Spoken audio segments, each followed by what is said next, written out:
Ana ona mona se mamalu inga ese taule mafaina o talia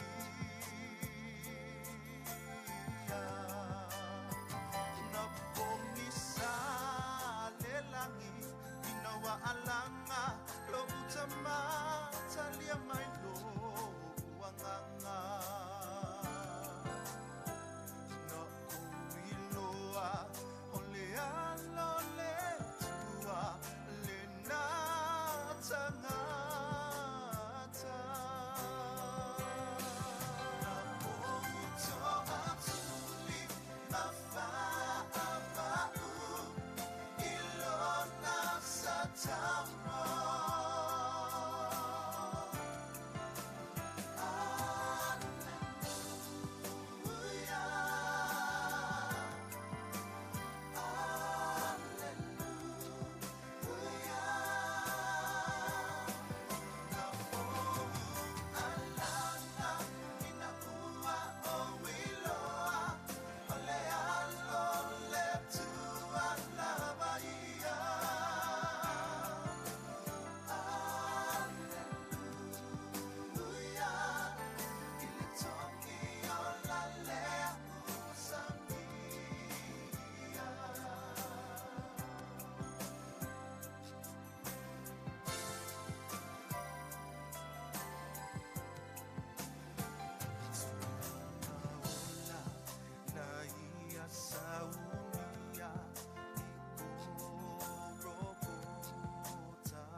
o te whatalo whatu le tātou le pa ia mamalu o ao fia le nei a fiafi ia o te wala au atu ma le whaaloalo a mole mai sā o le tātou uso a sta mafoi ia o te wala au atu ma le whaaloalo tātou tutulai whaamole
Yol naua tuftu fatu ia po kalame mo tatou whaamoe moe le nea fiafi o le family service le nei Faamate mai o te taltonu foi o la tatou multa ia le taiala wa fola mo tatou le nea fiafi ia o te vala watu o maia te tatou alfatasi le vi inga ma le whaamanu i le atua i le nei tu la fiafi.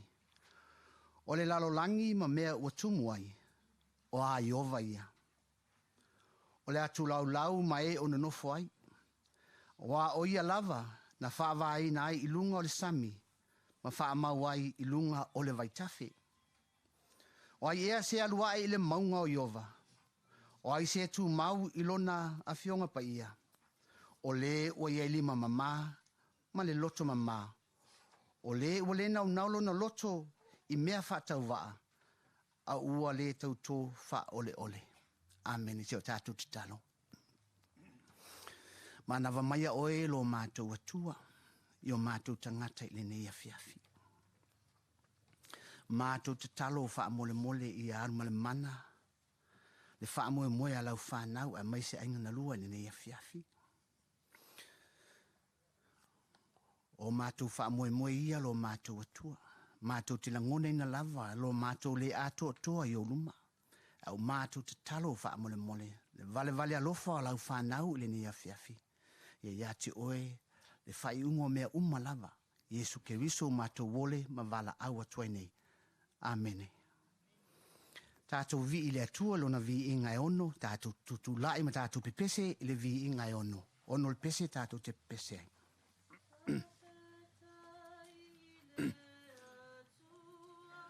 Ina ua lo fafua lona lo fa ua tu mau le liu e fa vavang ai ina mai mea uma e olai lona lo fauat mau ele liu e faavava mai Yesu ia maliu mo i tatou lona lo fau atu mau e le liu e fa vavau foa i mai le fe soa soa ni mai lona lo fau atu mau e le liu e fa vava ia vave mai tatou tau vivi i ai lona lo fau atu mau e le liu e fa vavau. Ala lalo fa mole fa ftai. Tātou whalongolongo ni upu mea whiong pa i o le atua. Mai le whailaunga tu se sormona. Whapeni upu te whaitawina. O upu nei ale whailaunga le atali o Tavita le tupu o Jerusalema. O whapea mai le whailaunga. E matua whatau waa, e matua whatau waa lava. E whatau waa mea lava. Se ase mea e maua le tangata i ana ngā luenga e ti ngā ai o ia i lalo o le la. E mawai atu le tas tupulanga, a sau le tas tupulanga. A le lalo langi e tu mau lava lea e whaavavau. E alua e fo i le la, e aluifo fo i le la, Ma whaatalisi atu o ia ile mea na alua e ai. E alua atu fo ia ile i tu i tonga, e toi li liu mai foi ile i tu i mātu. Si ili tātou whaitau, ile whenga inga fou, upu mai le apostolo o Ioane, whapea ia le whaitawina, whaipu e lusu malima, o whetala i atu Iesu i a te ia, o au nei o le toe tū ma le ola, o le whātuatua mai i a te au, ui lava ina oti, ai ola lava ia. Whamanuia mai le atua le whaitawina lana whiongpa ia ma le whenga tuai, a toa foi ma le whenga inga fou. Tu maule vi inga i a te ia nei se i o le whavau lava. Amene, amene. Si o tātou te talo. Lo mātou ta mā. O e lava le tupsi siro le langi a toa foi ma le nei lau langi. O e o le atua na e whaia le lalo langi mai le ai o se mea. Sana ona e feta lai ona tūlai mai lea. A le tangata na e whaia lava yo aupa ia. Ma le wha moe ia maua le tangata le mamalu oe lo mātou atua. Na e mamanu ina le lalo langi i lo lava mātango fie. Lo fina ngalo le atuai ia maua le tangata le fia ma le saulotonga mai ia te oe. Panga lea wa le o tutusa le fuafuanga o oe lo mātou atua ma le tangata wa le tangata le langona o le fia pule. Wa le tangata le langona o le fia atua. Lea ua afua ile ne ia fiafi. Wa afua i ona maua le tangata le oti. Wa maafua i foi ona maua le tangata le langona o le whaanoa noa. E wha penale ne ia fiafi lo mātou atua. Le ne aso fi au mga luenga sa pano e se lau whanau. Ai mātou te whaafitai lau tau singa lofa i a te mātou. Whaafitai lau lofa tau mulimuri sa e awai i a te mātou i mea sa mātou i e le nei aso. Mai se lava i lunga ala te le vave lo mātou ta mai sa e le oti. Ai mātou te whaafitai lau te ta inga o mawhai o na mātou mau ai ma le fia le nei a fia ui lava. O se a fiafi e nisi la tu te langona o se a fiafi whaanoa noa e mātou teltonu le atuai le ai. O le ala lea o le tangata ke wisiano i a te oe lo mātou atua. A mātou le iloa matali tonu le nei whaamoe. Mātou te fiu lava e sa ili oe lo mātou tamai. Mātou te whaafitai lo lofa ma lau wanga le lei. Whaafitai lo tausinga i a te mātou le nei aso. Le ngata i lea. Iena yo mātou mātua uso matua whaafine. Sa whai malanga mai se o mātou atunu ono le nei whaamoe. Yo vailo mātou tua. E fo i lava le vi inga i a te oe. E moni lava upu mātou te moe mamanu. E sau mala e a tiai. Ai se a mātou te langona ina ai. Ia langona whaapea lo mātou atua. Ona ole fofoanga o oe lo mātou ta maua umana e whaata oto ina. Le fua mo le tangata ola. Fea lava mātou te soifua maola ai. O iai lava lo mātou whaasino manga. Le nei a fiafi lo mātou ta maa whaafitai mea lava. Wa e fua ina mo i mātou. Whaafitai fo mele nei ava noa. Whaiona mātou whaita pua inga whaatasi ei lalo ifo le nei malu. Mātou te moli alo whai a maise lava. O le atalii. O se au auna. O se tamā, e pe le mamae, i o mātou loto mo mātou anganga.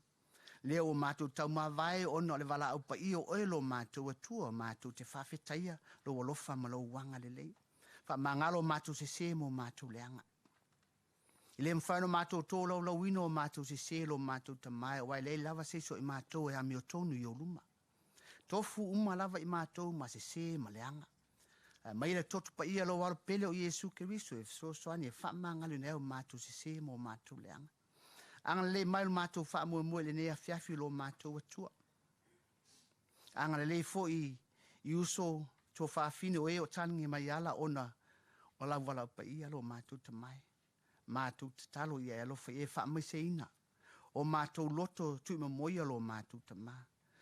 Whaapulam whaamala malama ia te mātou o le ala lava lea o so stangata e talitonu ia te o e au lava ia te mātou o na mātou uia le oti lo mātou tamai. Fe soani mai ia te mātou le nea fiafi. O ani moli mau, o ani pespesenga, o a fo ni vi inga lo mātou tamai. Ia fo i pea ia te oe mea umalava. Yesu Keriso mātou wole ma vala awa tuai nei. Lo mātou tamā o le langi. Ia pa ia lo suafa. Yo mai lo malo. Fai alo fina ngā lo langi e pēna fai le langi. Ia e fo ai mai ia te mātou le asnei a mātou mea ai e tau male aso. Ia e whamā ngalo ia te mātou ia mātou angasala. Pe eo i mātou fo ono mātou whamā ngalo i nātu. Ie wanga leanga mai ia te mātou. Aua fo e te ina i mātou le whaasua songa. Aia e la vea ia i mātou ai le leanga. Wa e o no malo male mana. A toa male vi inga e whavau lava. Amene. Amen.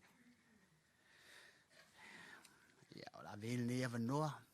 E ma mole atoa ile nganga whaafutai tele lava mole. Ne foi i mafutanga mwhaon tātou mafutai lalo i fole nei fale. Ia o talitonu o le teimi nei o le a whaanga solo o tātou mole mau. Ia i tatala o tātou ava noa. O ai lava o avea mataitai o lea vaenga po o lea vaenga o tāpena mo le nea fiafi. Ave si vi ingo le atua. Aua lava ni o tātou whaia se mole mau ono o tātou. E le mo mia tātou le Mr. I am lunga i nei. E mo mia tātou le mole mau sao. Tala noa le soifua. Mana tua. E le whape nao ni me le lei tātou te whaia.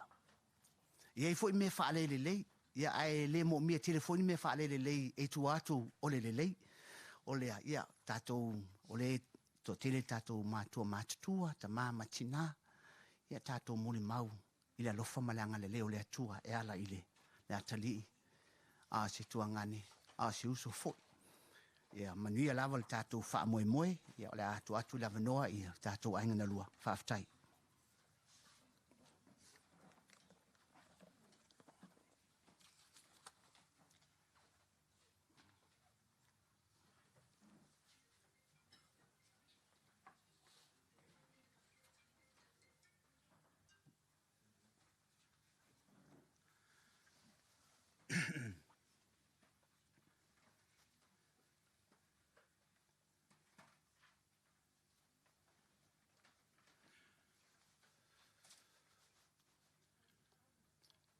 Ke masalo ia ilo karikongunga ngai ia fiafi male hau fanga poko mai ole ngai mat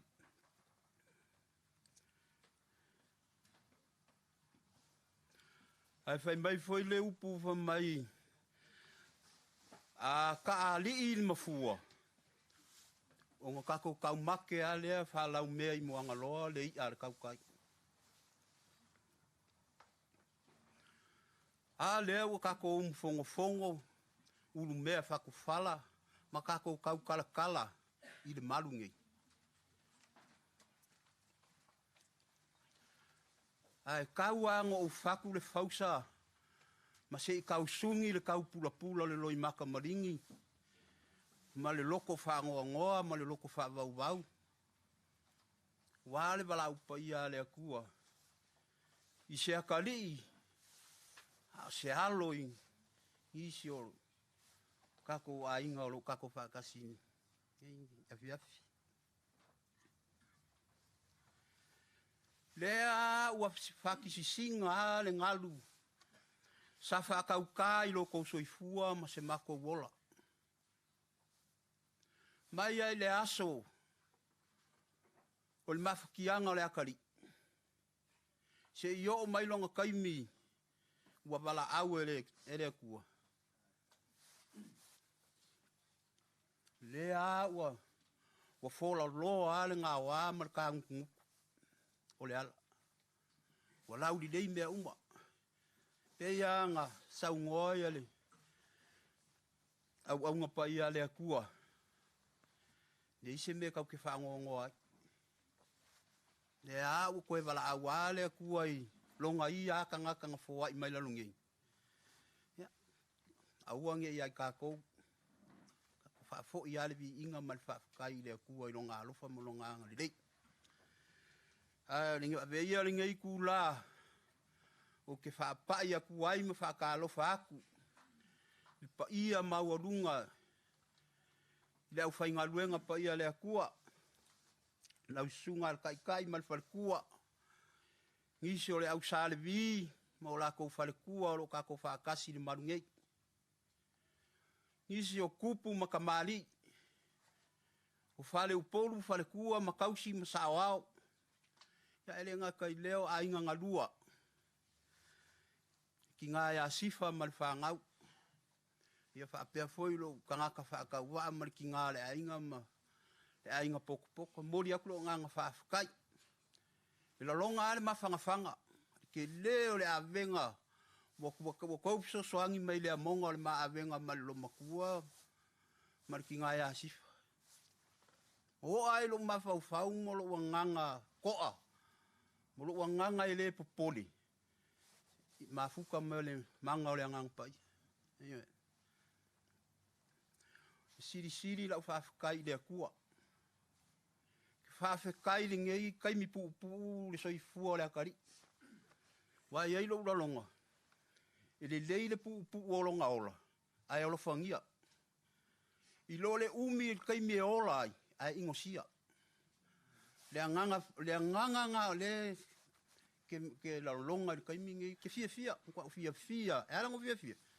E ala le wau inga ma ufaya le kala le ma ngai le pu o longa ola ai lo fangi sila o ia ilu kalo o ia ilu kalo e fa pengi sia so le akari ala fa pa ia ku nga mo lo wanga ngai ku mu fa alo mo di lo nga fa ka e uma wa fanga poko ngai ia fiafi fa kai ko fa ia kari fa kai ko fa fanga kai ko fa ai ngali lei ya ngai ya so male fa moe nge umiloa se kala pai ya ele kua a karikongu ya lewo o akso vai fa pa ya kuai malu nge ya ufia ka ko poko nge ya fiafi ya a lo mai ale ya fionga ya le difango ngai ya le la paso lo por kala me o ka ko waso e babe ai o se kai mi muri ya fa kulo se mori mau ma se ka u ki ngonga ile le akari ngei winga mama fukanga ya malanganga ku mu di falo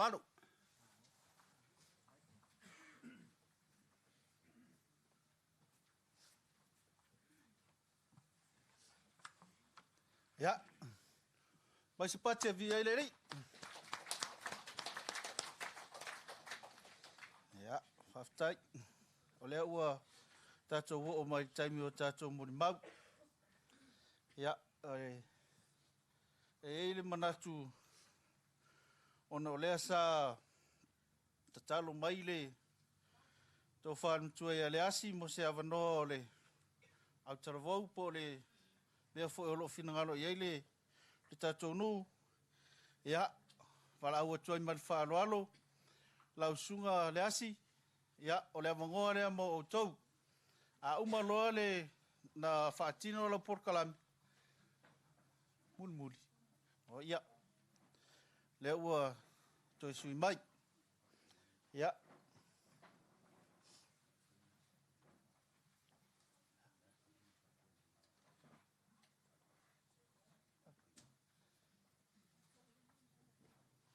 ai oile la fa sore ambaka mai ainga wo fa so ko lautel ya ola fa soro la mata mai tatu ainga ya wa kula vangoi aingo sifa ya ma tatu ainga ya wai lava se wo sa uni leisan mon ma pion sa no sungar fa fianga ya awarto mon ma in fa le tonu ya ai mon ma in me le mar so fu le o le atari nei ya tu atu lava no su mai lo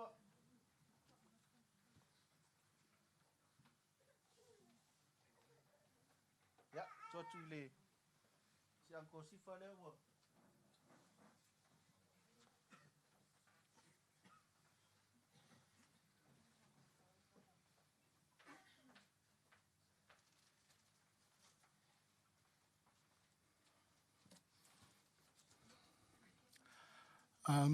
Greeting to you all. Whakalawhala hi atu. Talofa lava.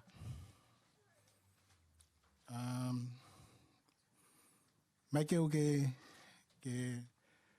whai whakaholoanga ke la teia moe mga whawa sifa. A koe tungani e ne iloa e tautolu ke mga honi.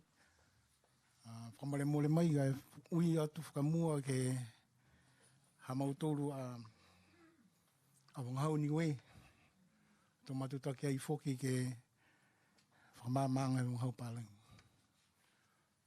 Whakamua atu, whakalawhalahi atu ki a tautolu osi. E tau matakainanga katoa toa. Mai he mga whaoa. Ha Faamate Fuamai. Mai he mga whaoa Samoa. Mai he mga whaoa ha Sifa. Mai he mga whaoa Niue. Pia ni whoki ke tau mamatua ha Faamate ne whenonga mai he motu ko Samoa. Ha ko pihia ni e hātautolu a matakainanga. Poke hātautolu a tama. Poke hātautolu a matua tāni. Poke hātautolu whoki. A kapisinga whakailehere. Ko toka e mui nei. Ha koe lalolangi. Ko lalolangi ko pihia. E mamafa ke mui e tangata. Ha nei ni ko iloa e tautolu. Koe masi. Koe masi. Naka iloa e tautolu e puhala. He mui e me masi. Koe mui ne whoki mai atua. Whakamua atu whoki. Whakaue ke atua. Ha koe hana lilifu ke aho nei. Whakalataha mai o tautolu. Ke whakapotopotanga nei. Ha koe tautolu a tama. Ha tautolu a matua tāni. Ha tautolu a kapisinga. Koe mui. Ne whoki mai hiki. Ha nei ko toka whoki ia. E hana mang whaua. Mua atu whoki ke tau lilifu e tau mamatua. Ha mai tene whanonga mai. He motu. Ko Samoa. Ha koe he laua tama. Pia ni ke hākua maktanga ko Sifa. Mai tau whanau. Pia ni whoki hana matu whiwhin. Ko maniti whonia. Katoa mai tau lafo si ha mate. Koe tau angkolo ha mate. Mai tau auntie. Pia ni hana tau cousin. Whaue ke tau whakaholoanga. Ke kamataanga e aho ne uki a mate ke mahina ko mole. Hoko mai ke mga honei. Hanei o tautolu ne hoko mai moe whakatutupu a tautolu ha koe mui. Ha koe mui. Ma tautolu ne whoki mai hiki. Ma tautolu whoki ke whiawhia ai. Ma tautolu whoki ke kumi ke hiki. Ke tau mga hosi. Hanei whakalawhalai atu whoki. Ke hau tautolu a matua. Ako. Ha koe a whangianga. Ke hiliongi. Mai a whangianga whoki. Ke tau kupu whakamawhan. Whakawelai. Ke matua whakawhikau. Ko pihia e a whangianga ke hau tautolu a whakapotoanga nei. Tungani koe tau aho whakaikuhiku. Mai hau tautolu a tama ko Faamate. Koe tau aho whakaikuhiku whoki. Hanei ko whakamanatu whoki e tautolu ke aho nei. Whakausiosi ai whoki ke aho pongpongi.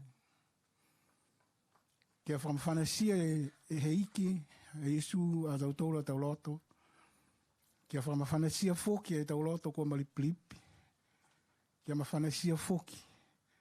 Ke a tautolu osi katoatoa. Pia ako tau whakaholoanga tunga ni whoki.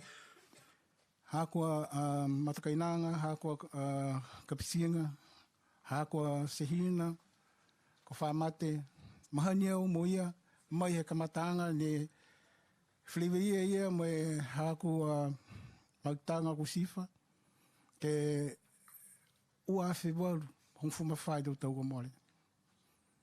Si mahani au mo mate ke longa e to mga.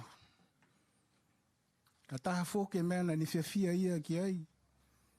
Ko e tau walawai whiawhia ke mui e tangata. Hanei fōke ko i loa tau tōru. Ko veri fōke ia ko i vai whiawhia e mui e tangata. Tunga ia fōke. Mahani au mo ia ke longa e to mga. Ko ia ko e matua po ke sehina matakainanga kapisinga. Hako e hana maututaki mo e ha mautoro a mangwhaoa whakaniwe. Whiawhia ni ia foki ke taunga hua mai he ha mautoro a whai he whakaniwe. Pia ni foki ke mua atu ke hana mangwhaoa ke whai whakata Samoa. Anei, whakauelahi ki a tau loisi, ko pia e whakalilifu e hana tau mangaho whakahikuhiku. Kai whakaue ki a tua, ko pia hana whakaalofa mai ki a tau loisi. Tuku atu whoke e tau whakaue ki tau matakainanga osi. Kai ke ni whoke haha ki he motu ko Samoa, e tau whanau, e tau matakainanga ha mate, tau lafu foke ha mate, ha ke motu ko Samoa. Whakalofa lai atu ki a lautoru ha ki ai, ha koe tunga nei a koa kisi mai foke a lautoru, ke hana tau aho whakaikuhiku. Pena ha koa tau whakaue atu ki a lautoru ke tau ke mga nei. Pesi ni ha koa kehe a lautoru a tau wangahau, ka tahani e tolu e tua mai tahani foki e ngang. Ka toa e tamu nausi nei ke ingoa hiki ko Yesu Kiriso ha tolu whakamaui ko hea tolu a puhala. Greeting to you all again on behalf of my sister Sifa. For in this moment, I'll be just a lady in English. But thank you very much for all of you. And thank you for the Lord, our God, the day He created today. And here we are, all of us here. And I see all of you is happy. Don't be sad because one of our family members pass on. Have to be happy because when he's alive, he's happy, but now he's gone. Our turn to be happy, to love each other. So I remember Faamate in the beginning, but in the beginning, he's the best friend of mine, brother, as a father for Sifa and Sifa's kids. He's a working hard gentleman to look after his family. So now we all of us moaning about he passed on, but God see us as a soul for each one of us.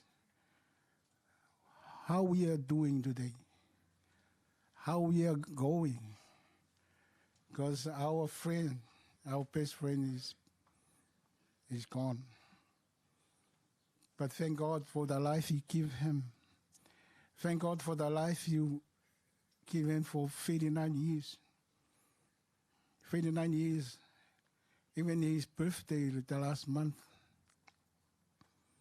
And then, not long, while we are here to grieving about how his life before and how his life leaving the family, especially his children and Sifa and his sisters and brothers here in New Zealand, cousins, uncles and aunties of here, even those in Samoa. I have a scripture to share with you. It's in the Bible.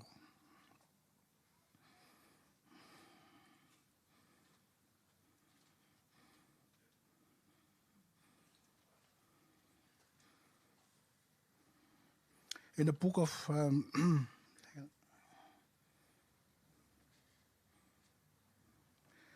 of Luke, Luke chapter 9. If we got a Bible, we can read together. Chapter 9, verse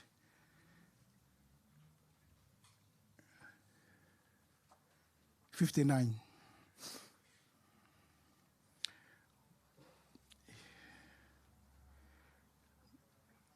He said to other men, "Follow me." But he said, "Lord, let me first go and bury my father." And Jesus said to him, "Leave the dead to bury their own dead, but you go and preach the kingdom of God." It's a meaning of that. It's really meaning of that for us. Our best friend, our son, is passed. It's only the body, but the soul, we don't know, only God knows. So we are here today to share with you. We have to go and talk about Jesus coming back. Jesus coming back. So we be prepare for each one, all of us, because He's coming back. So thank you very much, and thank you for all of, especially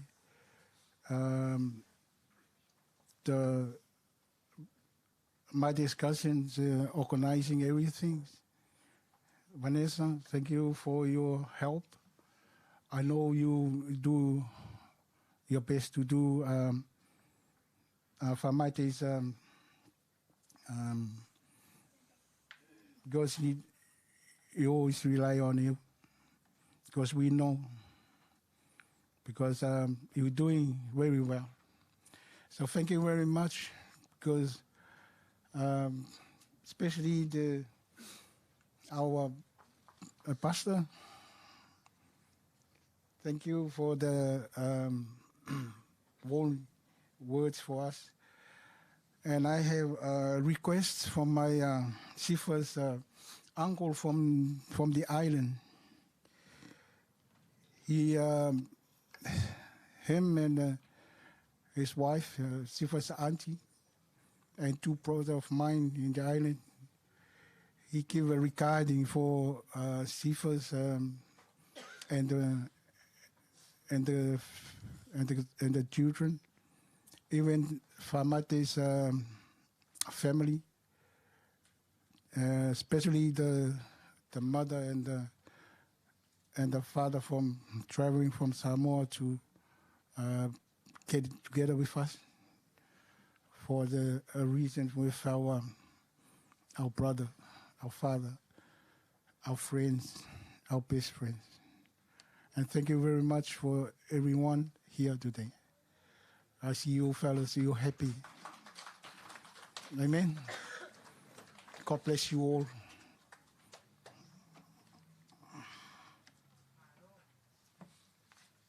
Ya, nā o tō whaafonga i le mon maumatango whia le tōnganu sifa. Ya, tō atu tātou awanoa. Ama tātou i sita. Ya, mon maunia. Ai nisi.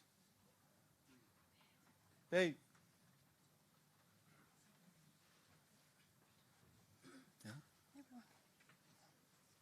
O tātou no se wano le leilea mo mātou te minei ma le whānauma, my nieces and nephews and cousins. Come on. E le foie, e no lava e te ua vela le fala o le au le taimi. Mai, o mai. Le lava le aua le koloa ka pokalame. O mai umba. Kimi. O pese le laus. Vala what's my falo alo Kimi, Sio, all the nieces and nephews, the cousins. O kako vangonge le la fai mafai ka marka ko pese.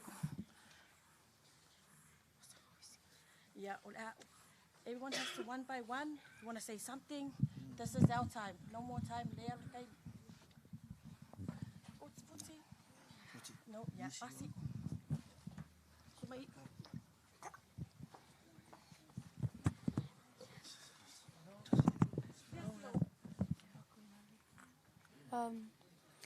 I would like something to say to my uncle.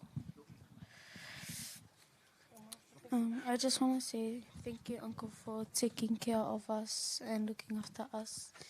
So we hope you have a good day at heaven.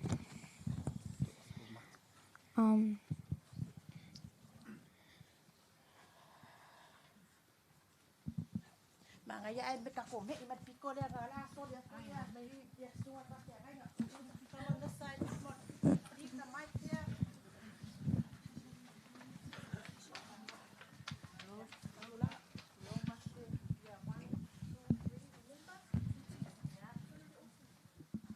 If you want to say something, they'll get it, ah? Mr. Fuamai.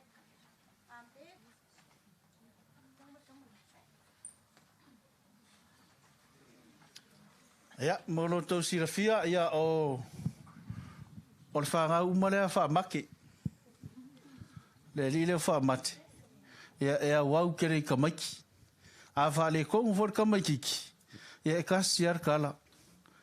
A whaifu e Faamate tamkiki. Ngare kasi ar po. A le po ngā. E makwai longa ngā fia i kamaikiki.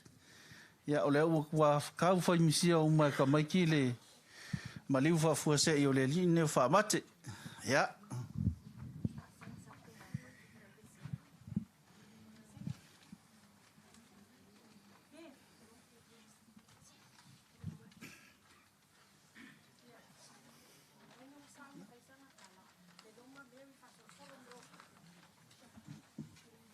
Whawhetai mo le awanoa.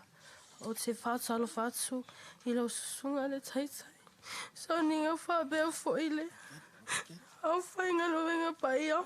Ai le asua. Ai awea I le ne taimi e whai ai so moli mau I le mafutonga malotama. Hi everyone, my name is Beverly Makaia and I am the oldest of my dad. I am the oldest in my family. I have one brother. I have two brothers and one sister. I'll do my speech in Samoan. O lo tama, e alofa moni. E te I matou. E whiawhia I tama, ma taimi uma, le aisi ita. E loto alofa e so si tangata. Ona na ahinga a mai se ona matua. Ma ona oso, matua. Whawhinge I a Samoa. O lo tama, fo I e whai. Wo, e whiawhia I ta whamaon, maana wo. Ai o ngā mai loo tama e whawhangu matua mapio mam uti e whai sana mea ai. E umaloa na ai whai ana TikTok ai matua matamata. O loo tama fo I e leo se tangata tautala se I lona lava e o ngā whaatua. Tala noa mai. A vili mai fo I nana kika e Samoa e se tupe e tasia e lea le tali a loo tama se o le vai aso fo. Ai o atu I le vai aso fo e so I vili la mai nana kika e le tupe ai whai mai loo tina ma lea ua le lava le whaasoa. E sao ai nana kika se o tama pepelo.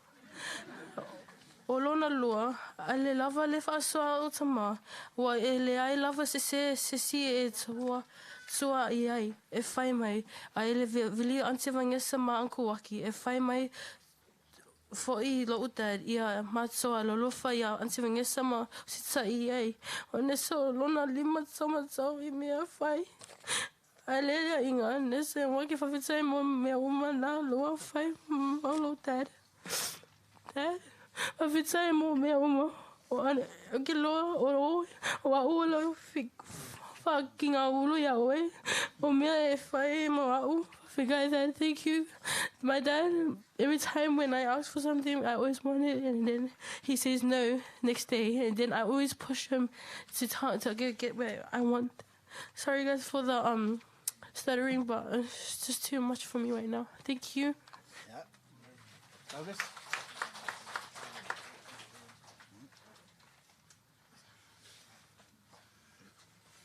Thank you everyone for coming to my dad's family service today. First, I'd like to thank everyone for coming and supporting my dad.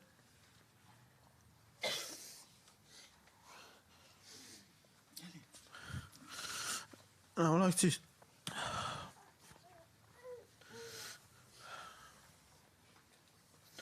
to share one memory that I'll never forget. That I remember when you were playing and I grew up with you and I was watching you and you were playing with some of your mates in this room right now, and then you stopped playing rugby and then you started watching me, and now you're gone and then you can't see me play rugby next year, but I'll keep playing for you and I'll try my best. Thank you, Dad.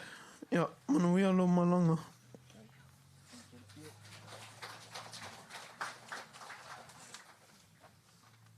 Hi everyone.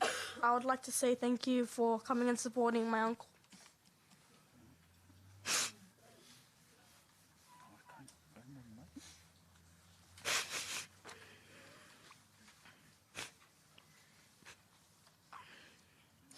My uncle was like my dad. He never missed a birthday.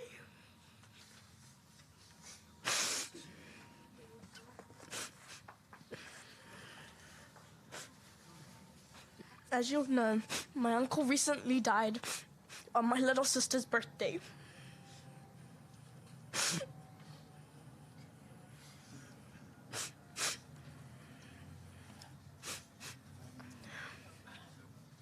A memory I'll never forget is when he'll always come to my house and bring lollies and whawhanga everyone with it.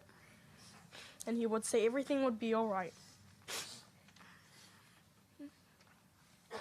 My uncle was a kind, faithful, and a hard-working man.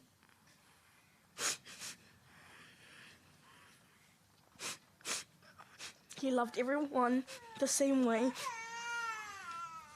And when someone would cry, he would say it'll all be all right. And my uncle would always be drunk. And it was funny because he would dance in front of the TV. I'll miss you, Uncle.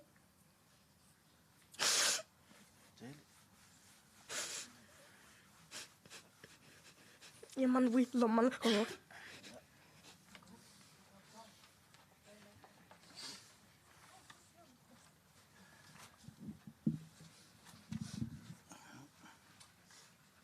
Whakalofalai atu, talofalava. Thank you for coming to my dad's family service tonight.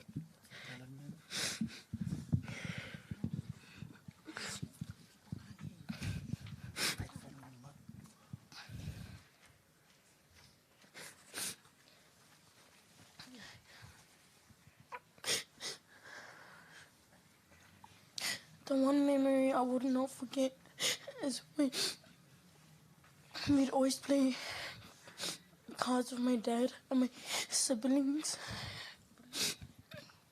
And in that moment, we'd have laughter. Say, Dad, I hope you're resting with God. Emmanuel, Dad.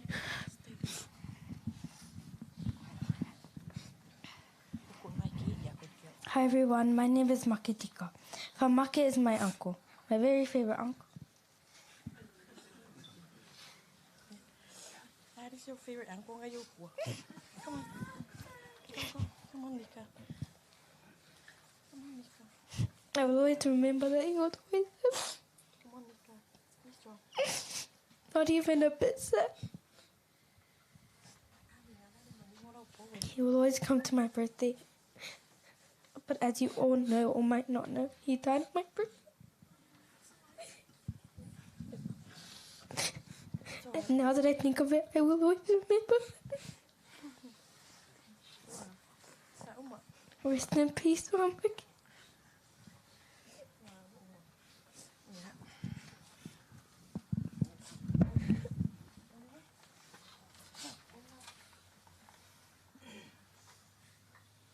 Mary?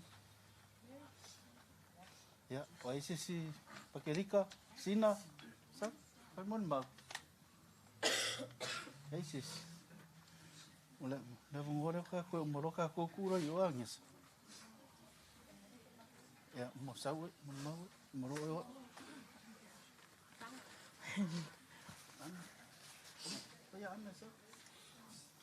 Ia, whawhtai mo le awanua.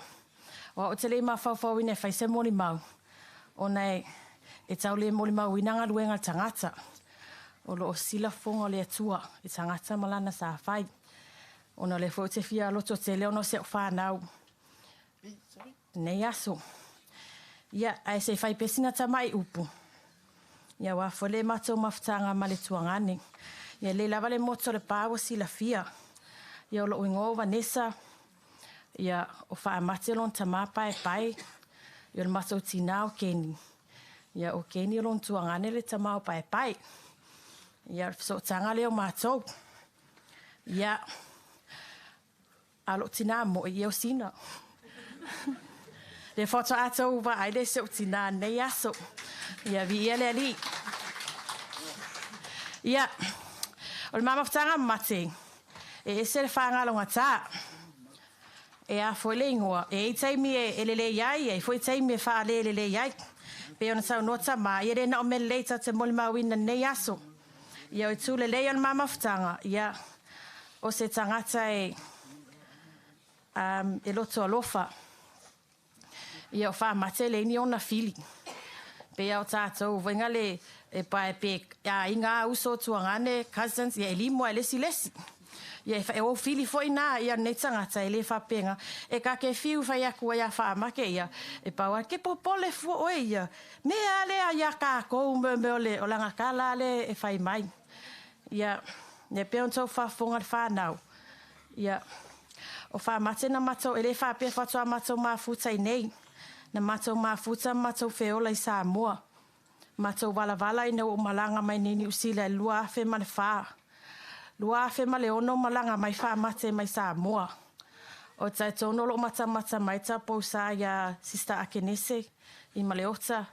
Pe yo ma uale Samoa lo tala. O walu piki marika po sa mako mai su e Faamake. Ona lo nau ta inga. Ona sa matou feola. Sangata foi ngale mate ngalu lue whaatasi mate whai mea whaatasi. A wā mea whai an matou a inga. Ona le foi fōu lo o maingengi usila. Ia. Maila nā tau sanga lua awhi male ono. Lua awhi male fitu. Ia o mai temi nei. Ia o le matou mawhtanga nā. Wa maa whana foi mawhtanga. Ia wā foi mea mana o mia mate. Ia. E vili atu. Wa foi me mana o tuangane e le kai ka ofi. E fa so mai le me mana o ai le loto. Ia o te whaftai le tua. O a me mana o ai Faamate. So se mea lava. E le whapea ua le kalia e talia lava ma le anganga whaftai. O sika sa li liu mai Samoa. Nga o kwa ia a. Mai se on kua finge o whaku ia o le meanga e kaunga whai. Ai whamailanga polo misi war gaming e ingu i o make. O ro wika i hidanga ingu. Pe o le mere o ke ika. E le make pare pauanga le me make o ia se kanga kai fia i wo pa ki. Au, e le se kanga kai fia i mea ngā. Ia fiwara se o koru e whai mai. Ia ele, you know, ele kukusa ama ua i ku ia. Ia na ko si kama fai mai vai ke mo se ko fing va vai dem fai ngamari kenga ai bla bla bla bla e mai e o mai lo si ka ngi usila ke kau ko e no male ko ke le ko ingu ia Whianga iai. Pe maasinga e ngasaus kengo sika ka fia lenga okay ya. Pe lua kolu. Umaro le ngā koe a maka foi le pia Faamake. Ia ma tau sila fia. Ona nai tō te iloa o mar whianga tuangane o le inu o le pia. Ia sila fia le atua. Awa ese lava o tātou manatu mai le tū lea. O make o skankai fia ka whao, pāki e ingo. So se koe ngā mea o skankai fia. Aere o le mea lea na mali wai mate. Man ko sila fia ere o langa pia. Ere I whapea mea Fuamai a mea o le pia ngā mali wai Faamake. Le ai. O le kaimi ngā maka inga oso mai o mate. Ngā ngau e waku kai mero ke whainga lue ngai. Inga ia, whapea mea Fuamai. Ke mga whapea se whapea Fuamai. Kule pia. Ai laku Faamake laku popo le a Faamake le aso ngā langa appointment. Pe whai ere Fuamai. Ai wo ke I le video ke kia na whiawhi. Aka aku. Wa le ngā wale a Faamake I Samoa o le lulu. Ola se leo ma le aka. Ia le ngaka I ngā o le uru ke le. Le mako ngā wale skama o le uru ke le ma le lulu.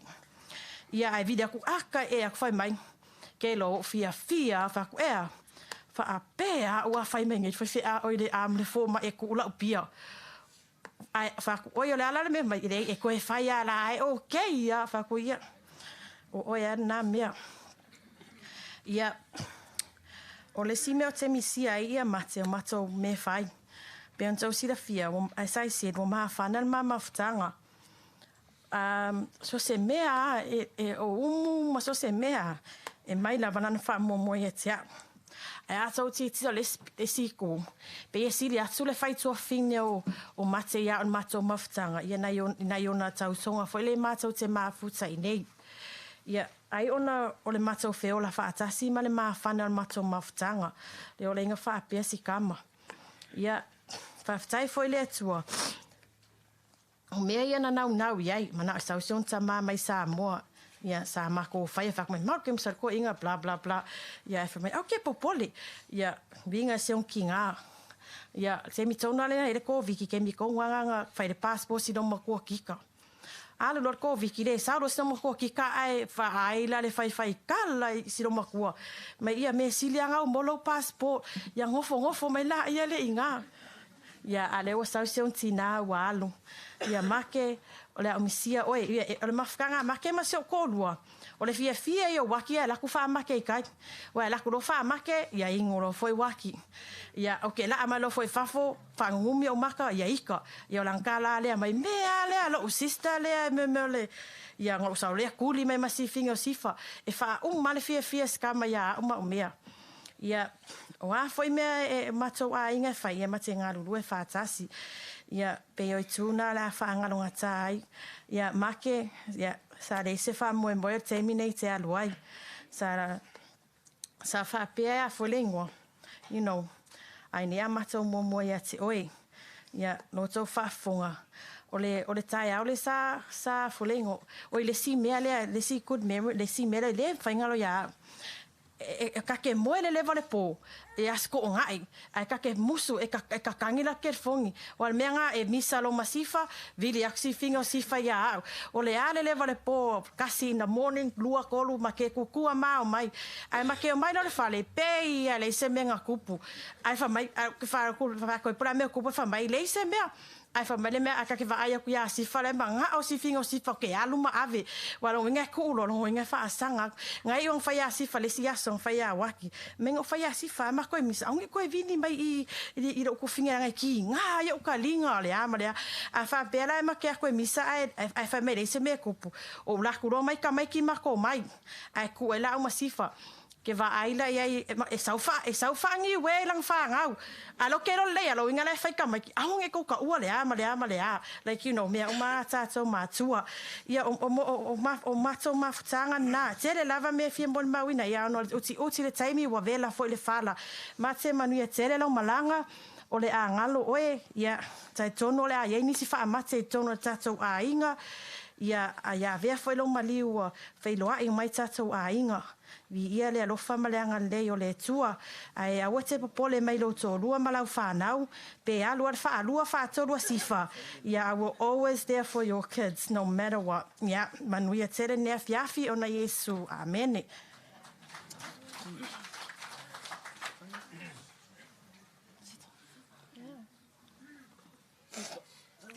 God is good all the time.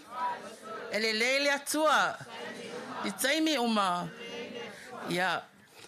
Whaftai mo le awa noa. Ia. O le... E momoan whatalo whatu sunga whawhiangainga. Whapea le pa ia mai mamalu le ainga na lua. Ia. O le pa ia malu saha mo wa tato au fia. E mo le mawina le aso le tuangane ia Faamate. Sa whapele whaia se mamo le mau ia te vai atu lai o fosi e kausanga. Me loto vai ia e te loanga ia le talo le lia fuai me loto malosi. Mo ia le moto le pawa e losi la fia ia o ma ua ma le usonei o lo ingoa o Gina o Sita ia tu ma le tu o lo tama o Ana ia ma Sita. O maua o whanau matutua o pai ia tu sa maua o tua whawhine matutua o Faamate. Ele umila se mamoli mau. Ona ele umi se mato mawhitanga ma le tuangane, ona e matele i whiola whaatasi. Whatua amola mato mawhitanga ma Faamate ine tausanga na sau mai Samoa. Ona sa... O le tangata na o mai a Faamate sa anu whatangi tuane le mato a inga. O le nana o mafua ina o iloa ia Faamate o na e nonofo malo cousin. Ia e o atu la malana whawhine. E o atu anu Faamate. Ia o le nana maua le mato ta inga ma le tuangane ia Faamate. Ai po le ale umi e le matele whitau i Faamate. O te... Mo le mawina le whaasoa le uso i amanesa. O se tangata e ese le whaitua whine. E whaitua whine ia Faamate. O ne tusapo le ale umi ma te le mafutai. E te i awa tu atu Faamate ma se omu. Fia i e whaile omu. Tupu se omu niwe. E fia alua se ia pe tu atu ma se apa tui. Mo e fia e whaiwhaiva. Ia o le nā tautou nua ia tangata e se whaitua whine e whai mātua le lei tausi matua. Ia Faamate le amisi ale tatou mawhtanga. A ve ele nei taimi a whapea fwe e ani masese o tō whawhine matutua i le tatou mawhtanga. Ia lofa whamangalo mai. Ai te talo ia whapena na lofa le atua ia maua so no fuanga tu mau langi o te maua pele uso ia sifa fa pele fa nau le lo tele a fa pe fo le tama ia pai ia maltina ia kika ia maua pe o lo le lo tele ia o tatono lo fa tasi ia Faamate ma panisio tato a inga o mo atu ia mo fo so no fuanga tu mau langi o na swafa Yesu. Amen. E se tu atu le uso pe fia whaisana mo le mau.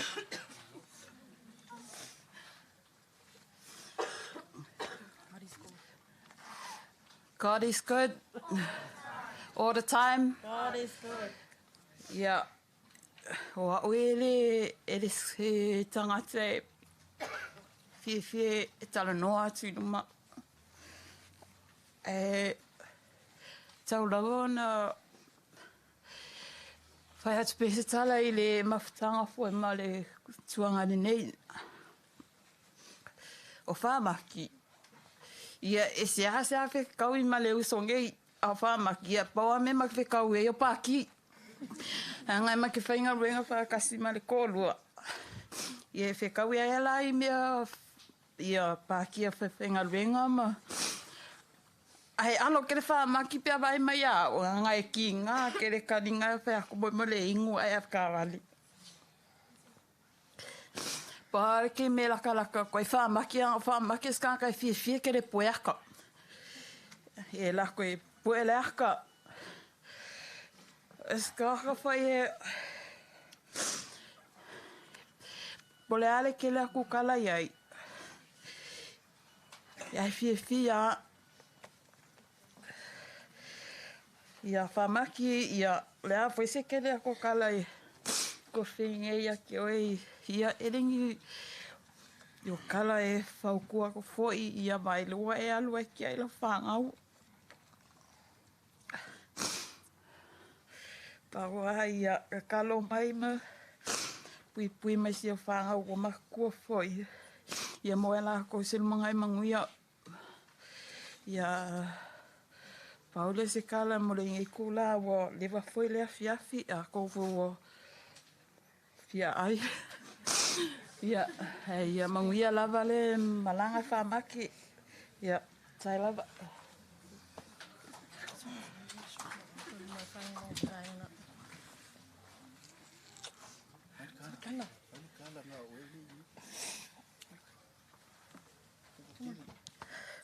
Ia, mōmona o whataro whaturo sunga tai mtanga luenga. Ia, e mesere pa ia malu mo whai anawi. Ia, watu e sau ni ngore tuangane. Ia, o ko he whai so muri mau. Ko kini, akala. Ia, e vea e tai mi whai e toi whai sina utara pupu i te mama tanga matuangane. Ia, e vea whai au e whai masui. Ia, o nei o sama se o tuangane whapena le au ai mai. E re toi aso le tuangane. Ia, o le matu whangauna. Ia, e toa fitu. Toa lua tamo. Mātou e toa lima. I wau. Lewi e mako whangaunga.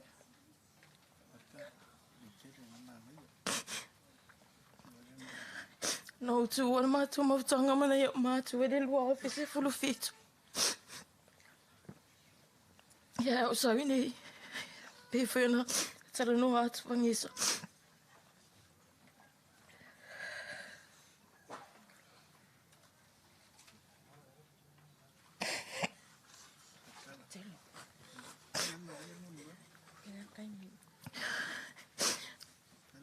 Ia, o sawi nei. Sawa o manu fuma. Sawa o ngawhai ia whaamake mara. Ko lua malanga whaangau. Ia wā o ngai. Ia mau.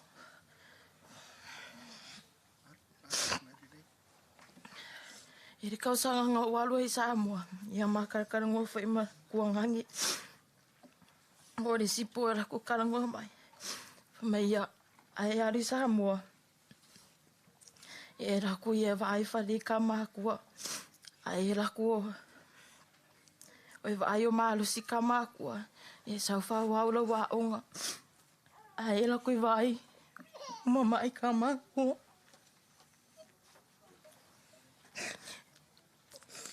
Sau la ia whamalusi su e songaruenga. Kausi ai ka mākua. Waru sa mo sau. Sau roa makarango ma kuangan. Whai aku maki. Ono vai ka mākua o makukua. I rei whi se whaamue mui o ka uenye. E ra ongo whamare aonga. O le su e so onga ruenga. So soangi o ki aoe. Awa kau singo horo whaangau. Me se ka mākua i Samoa. Ia. Walo whai ngaruenga. Hei o whaianga, o whamalo ngaruenga mua. Ia walu malo ngaruenga I kai awangesa.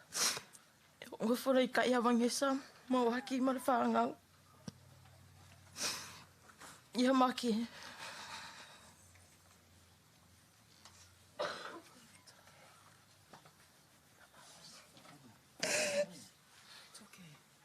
Ue aruiri o maka konga nuenga. Whaumue o ki au e se siusu tuangi a. I kausi ka mākua ngau ka ua. pangari e maki. Ai via longa. Ai via ro malanga. Mai ke popole mai kamakua. E me zero kuru mana whanga. Ne a whai pēro ngā ruenga. Pinga I kana ngō mai e. Mungi a kerero mananga maki.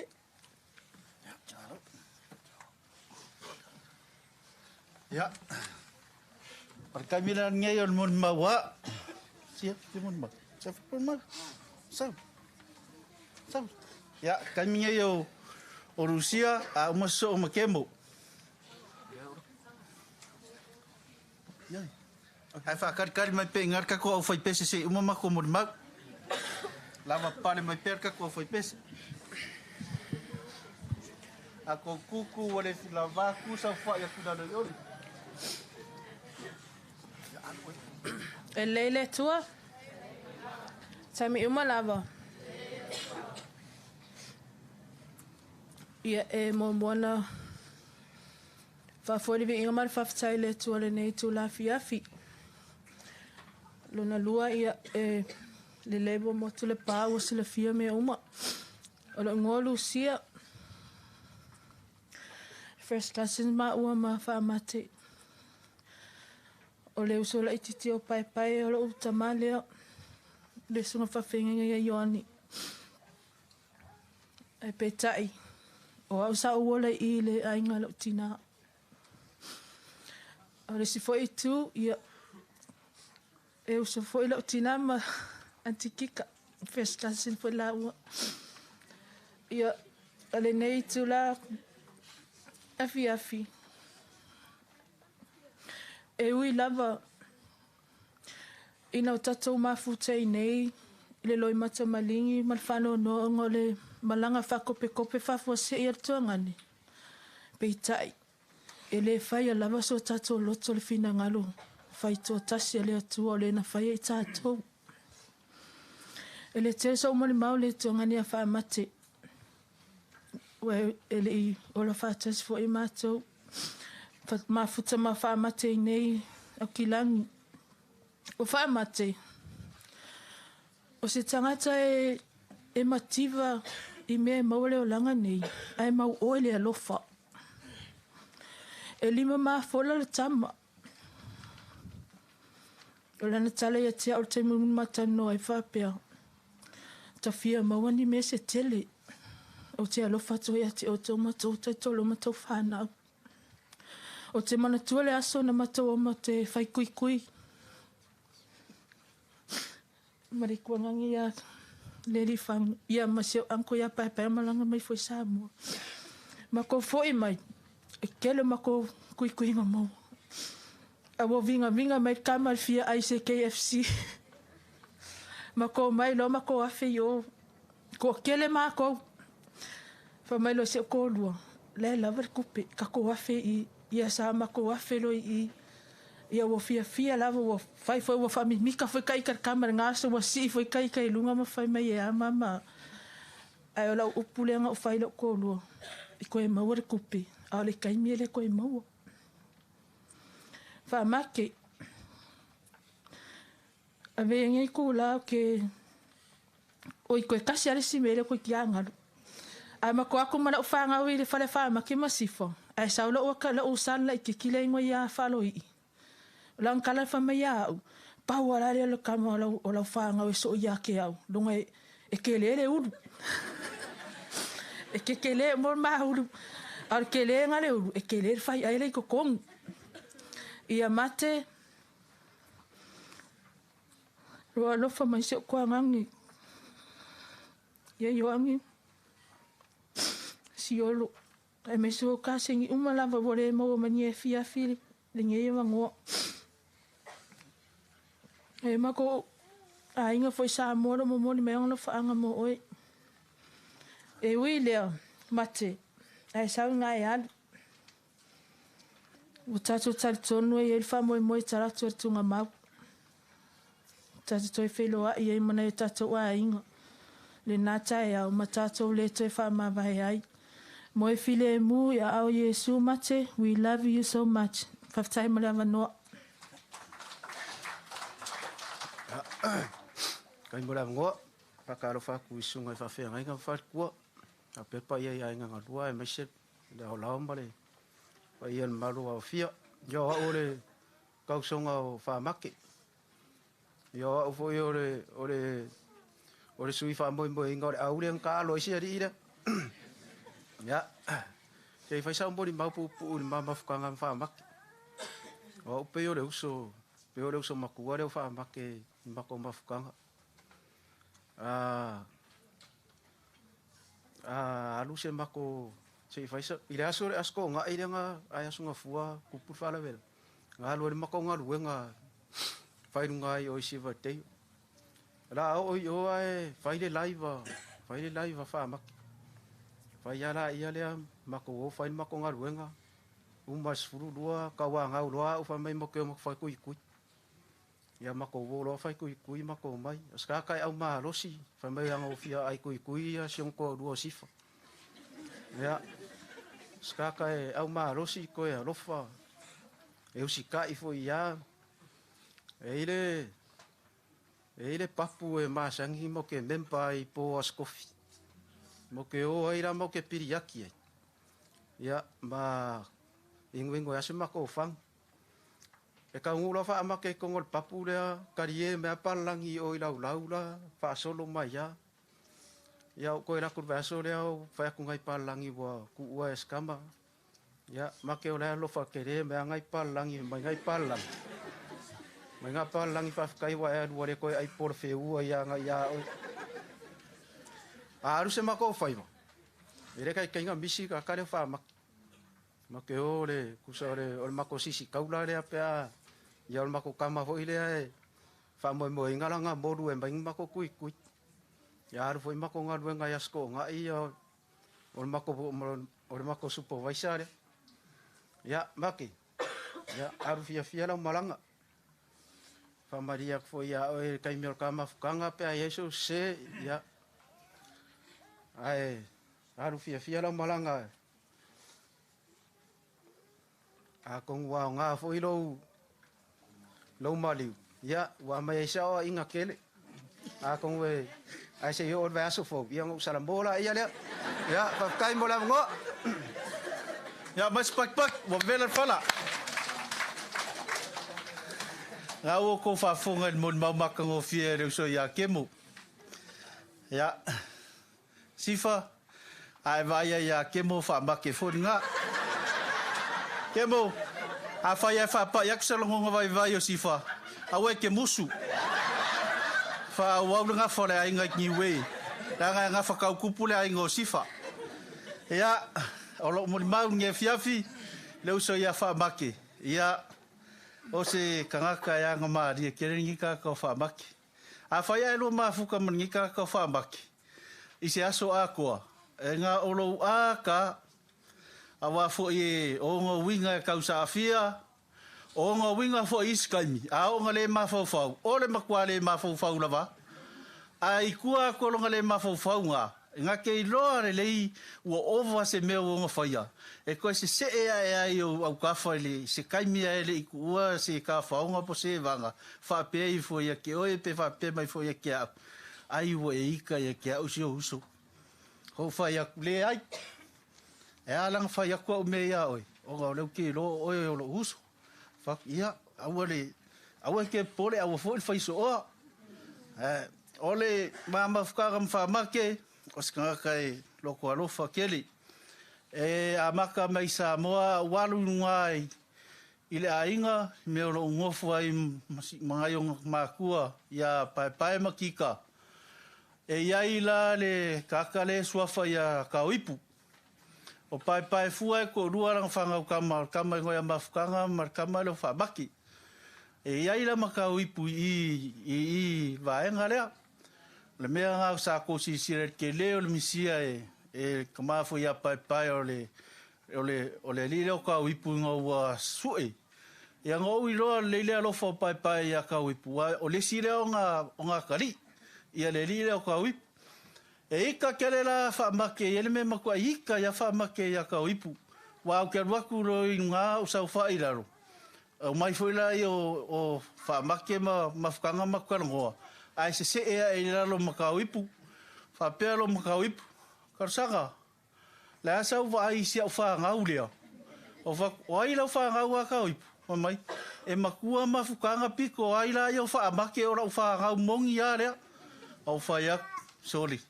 Ia ika ro whaamake kua. E runga whaamake whaiska mo kau ipu. E alu se mese i whai mako kala. Ia o winga ngā o ka o whaamake whaangaro ngā kā kere. Mako mafuka ngei. Ia peo ko whaafonga fo i moni mau ko whaafinge. A whai e whaamake re umu e whai ko kasi e ngā ia ranga ia umu. Fia anga ia ngā mea e whai. Ia moro ko sira fia o au. O au o rea kari o Ilmaleoka a singi kua vau. O au o leo makua. Ia o whaamake o rea kari o pai. Ia o maikai leo Rusia. Ia o le a fingo i oange, ia o vangesa o le kāma kengi, o le kāma singa vangesa, o singa o longa ki ngā kengi. Ia a o au la o kama ia in Maleoka. O le pai, ia peongo ko sira fia foi lea, sianga whangau makua lea o ana masita, ia o le pomu mua ngā sio wanko sa pā. Ei oi, pā lo lang pomu mua ngā, ia koe pā ma lang pomu longa lua lea, ia saua ia eli koe pā ase sianga pomu. Ei oi, e mea ngau ke lofa i sio wanko, malanga mau mai Samoa, ia o ngore ua o le mafukanga, ia ngau ko whaafonga fo i lang karango aku. Sa au le lei, e ser ka ua o lo pu o lo soifua ai alo fangia. Ngai lo le umi, marekere, maro makua o lo soifua. Ia ai ka ke ola ingosia. Mai fo ile kala kemo e fai fo ma o nga ia ka ua nge fiaf. Ia fa kai mon mako avangoa la fa maku se mako pese paurua o i se mako pese nge fiaf. Ia ia mako mon mau fa kai kere le nganga fa alo la nganga lo ko maulalo ia fa kai.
Ia, ua umamol mau al matou ainga. Ona o lea le o mau atu po watau nu mai le uso lea samalanga mai sa mua ia whaasa o whamole. Esa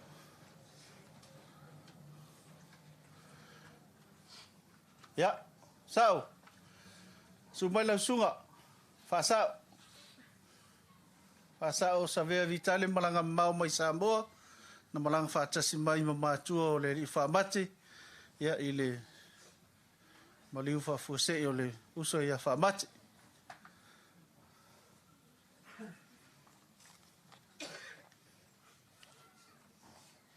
O ia, sumailo lewo. Wawala lo tō wano.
Ta'alofalava whakalofala i atu.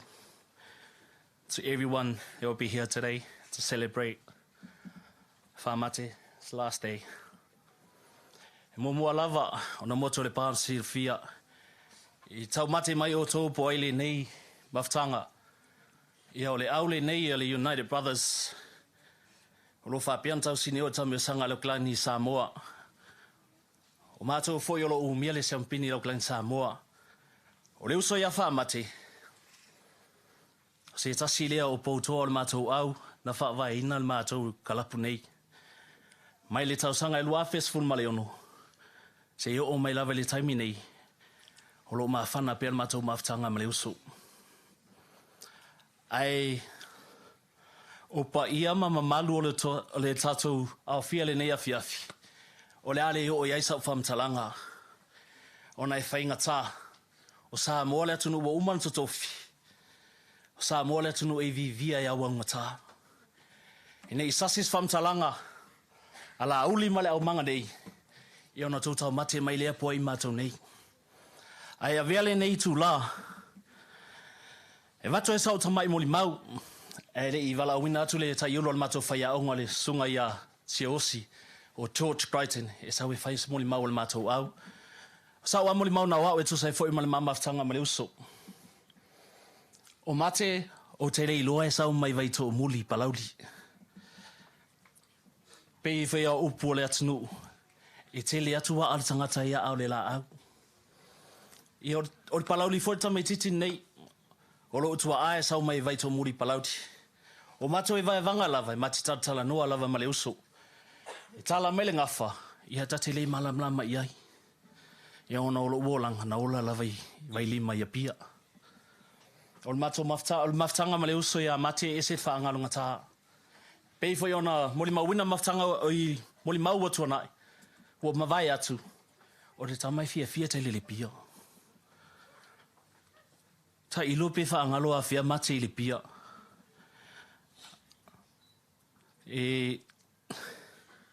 It's so hard to forget what he always going through. When it comes to party time, Mate's always there. He'll be the first one over there. Just wanted to drink with the boys. That's why it is so hard for us to forget this guy. I ho i taimi venga le o le pe o New Zealand whaatau le pia. Taimi a Christmasi. Male aso maliu, male aso e tu.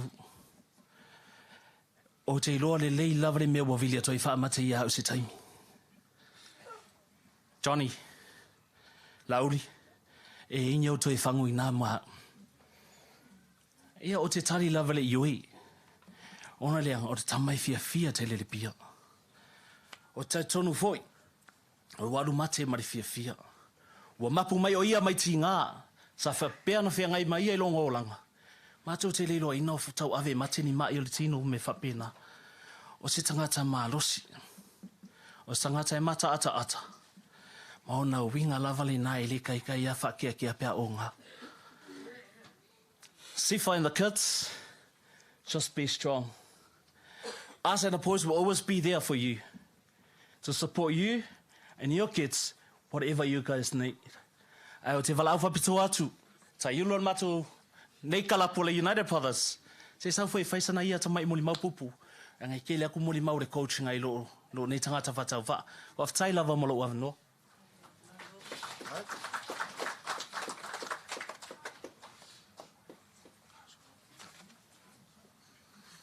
Ia, o te tūla i lau wawa ma lau whalo sole tū ina i o tō paia mo tō mamar. Ia, o le mole mau e whapupu lava o tali tōru voi ua vela le whala. O le mātou mawhtanga ma leo sonei. Ia, whaisi lea, whai lava sena umi o le mātou mawhtanga. Ia, mawhua lava le mawhtanga o le lakapi. Tasi voi leo tō mālosi tōnu sa mātou au. I te tau o mataina foi o mātou au, ia te tasi foi leo uso sa tau mwhai lava i ne mwhai ona mātou ngalu lue whaatasi i ne mwhai ona ulu atu mātou au lea kolen Samoa. O Faamate o sa ngangaka e alofa, e se le hanga malu, loto mo lalo, ia e aisi te mina a fika Faamate rata, e whaisa o Faamate tangata. Ai umaan whai antala ia matoi ata i antala lai whai. So whaangalu ngā tāla wale uso no o ngā winga tau sa fia tōno le mātou mawhtanga. Ia peo le ala leo le mātou sa wali mai mwhoi le nea fiafi. Ia e le ngalo le uso ia i mātou ono mele sa ia whai e tōno iso mātou talapu.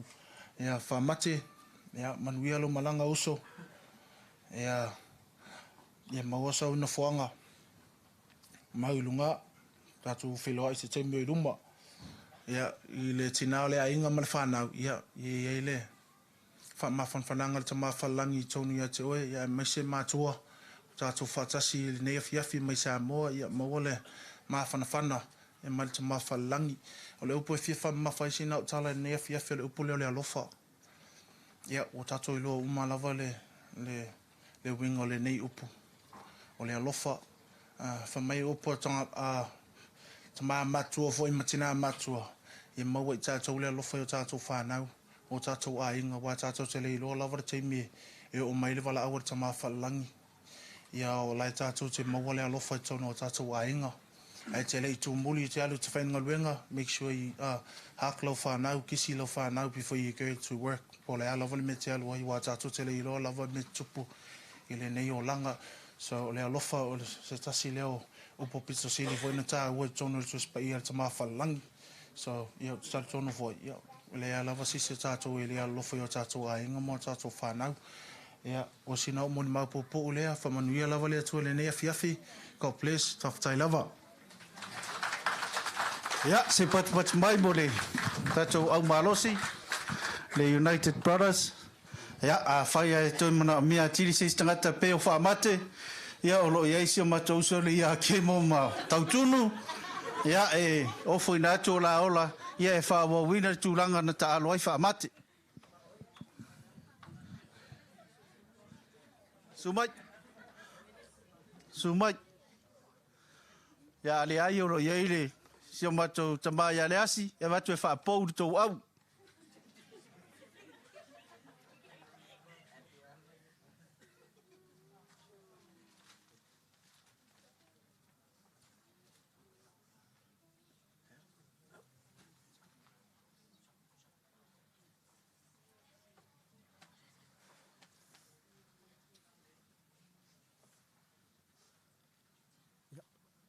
Time would have not. Just want to teach you, all of us, everyone, for who we are.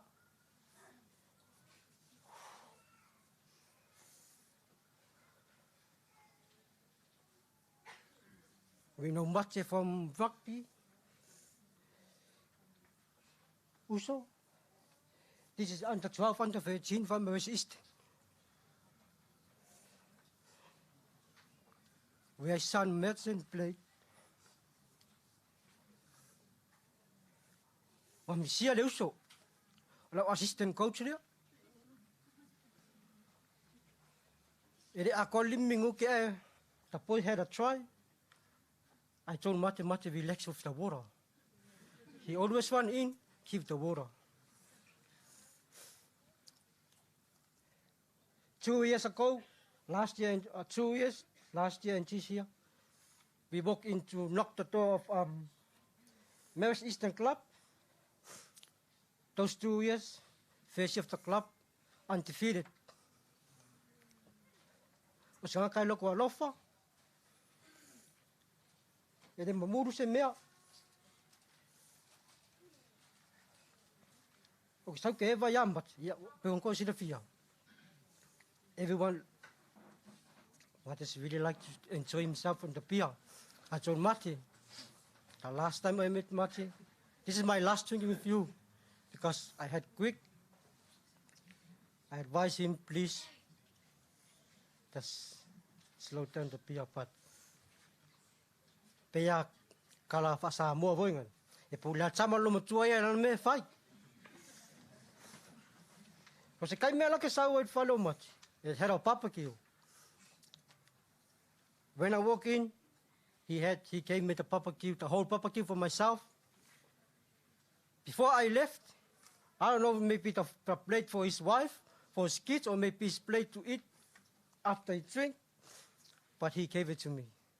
Say, Uso, pakun me ailea, that's for your kids or for yourself.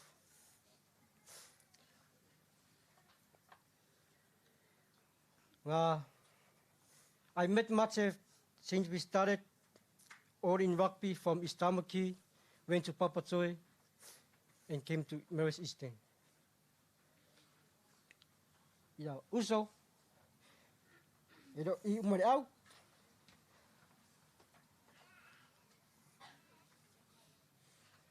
We miss you. We love you. But we will never forget you in our heart.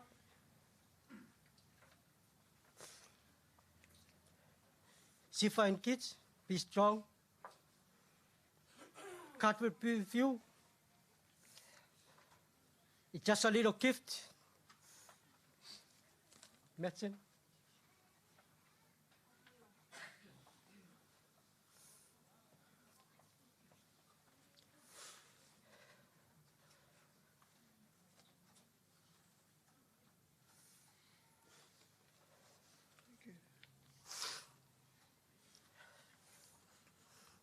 Te dope, por eso ore Faamate. E pawala kam ki nga arpo la fuma lai ofa. Ka alo malos. To se kulang ka alo imets. E fasi fo ya Faamate metsen ko ol malaya ofa. Ku upe kam ka alo kam. Ka ka finga malo. Ai kumu ya lofa. Afkai ke mula vangwa. Yaman wia la fiafi. Oi. Miri. Pacha. Hey. Ho. Hey. Ho.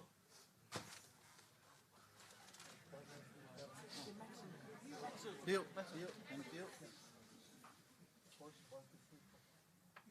1, 2, 3, brothers.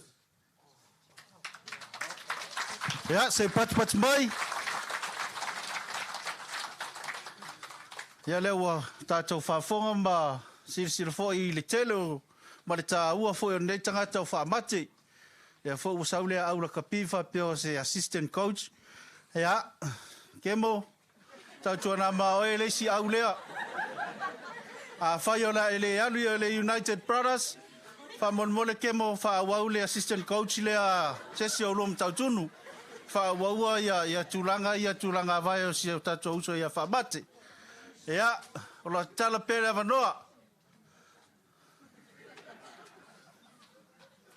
Ia, sumai.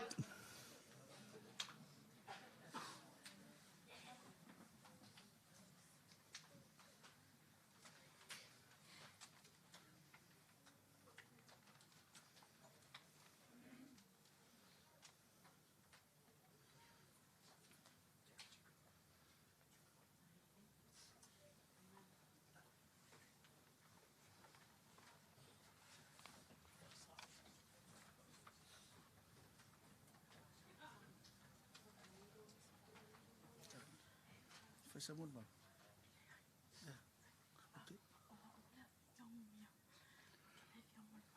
Oh ya le lei. Ya e vai lo na loto au ia le afino no mia. Ya mai pat mo si afino no mia. Pa tai tele lo to amana ia o mate lo na aso. Ya o le avanoa lea ona o le ai lava se isi o le foi ele ia masalo tai au le la mawai le uso ia fa sa e mo mau fa tasi ai le usa moa. Ya le avanoa le la tuina tu le sunga ia le asi. Ya mo le au talvou.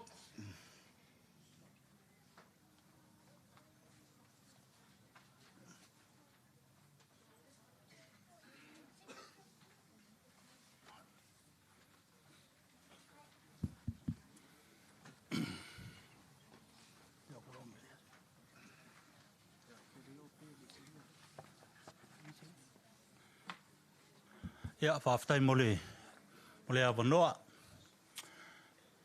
Ia e mo muona whatalo whatu le tai o le sauninga. Songa le tausimtanga luenga. Ia whatalo whatu foi le paia le au whainga luenga kofia le akua. O mwhaionga kako whakasiringe yaso. O wholofa ma whakalo whaku paia ma wolunga o mwhaionga kako whakasiringe ia fiafi e moli mawinga. Saunginga maka o le akali o se uso, au se kamafo, ia Faamate. E kula ia ma le awa ma le whaaloalo. E whaielo leo ma whongaanga. Sunga le whawhengainga ma le wharikua. Whapele ma whakanga alo ma kama whangau a maile, e ngi usilangei. Alo ngā lulu e fwoi e ngise o alo makama whangau o le kākongu o Samusu. Se whai singa upu ma singa kala. E kusa fwoi o le mako mawhukanga ma le uso ngei. Ia ua wala au i eilo kāko wakua. Inga nge i kau make le eke. Pe mawhua i se a. O ngā o mai le mawhukanga li ngei a fiafi. Karikongu le ka ofi e le lavangi upu e whamakala ai uinga o le ngei uso. E whai mai upo le inga sa kongu mafongo. A whai o kei loa oe konga mau. O kei loa foi oe siulepa. O le kaukuanga lue a waki mawangesa i kokongo o le mawhukanga ringi. E kaukua kau muli muli ai Faamate. O le ala lea, sile aku o masi ako a maile mawhukanga ngei, se i whai se wha mawhanganga. Le anga e mākou ke le si i lesi, wha savali lesi, ai po ai fo i whakau ke. Manga kua upu ngā kauma vai eiko i lolo masi o ngā uso kupu i wau. O a oe lea so, a o a uaka e au. Le ala leo lea, kauma whai mai se vale alofa o le kupulanga kalavou a le ngei nguu. Le anga o loo ngā lulue vangesa o ia o le pelesikengi o le ainga au kalavou. O loo ngā lulue e fo i malanga whangau. Ai mai se e fo i o le mawhinge i asika. Le ala lea ia. O lea se i kauma whai mai le ainga au kalavou. Wa kele le fia kaukala. Iange o ka koe mole lole mangava. Kasi ale upo en whaiong ka ofi. Ka sanga aku male awa mar whaaloalo e lausunga le whai pese. Pen whaiang ka mail pese whaangale se aulu pe walele a se i moli maile whai ke o le inga au kalavou. Male nganga o le whaaloalo.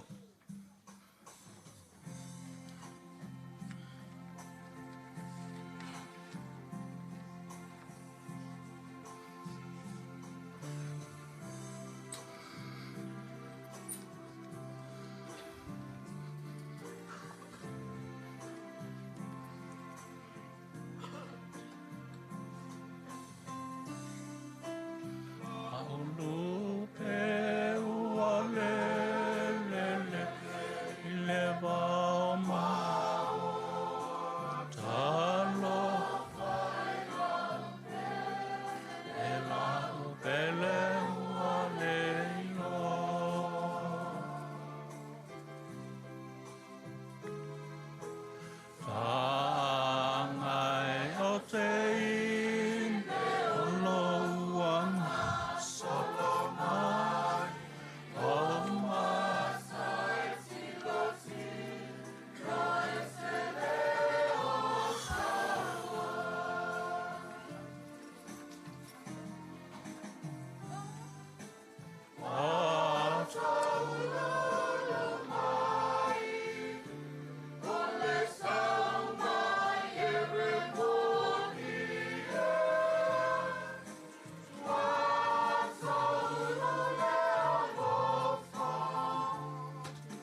Ia, moli mai le vale alofo ar kupulang kalavou.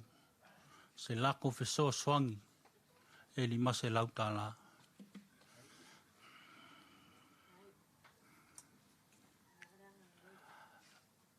Ole fai kaulanga ma le fai mea alofa al kako ngu am faionga kako whakasi ngai aso. O lea le aku i ngā aku wangesa, waki, o fua i o rua ngā luenga le lei. Le masi i mai o kako ngu.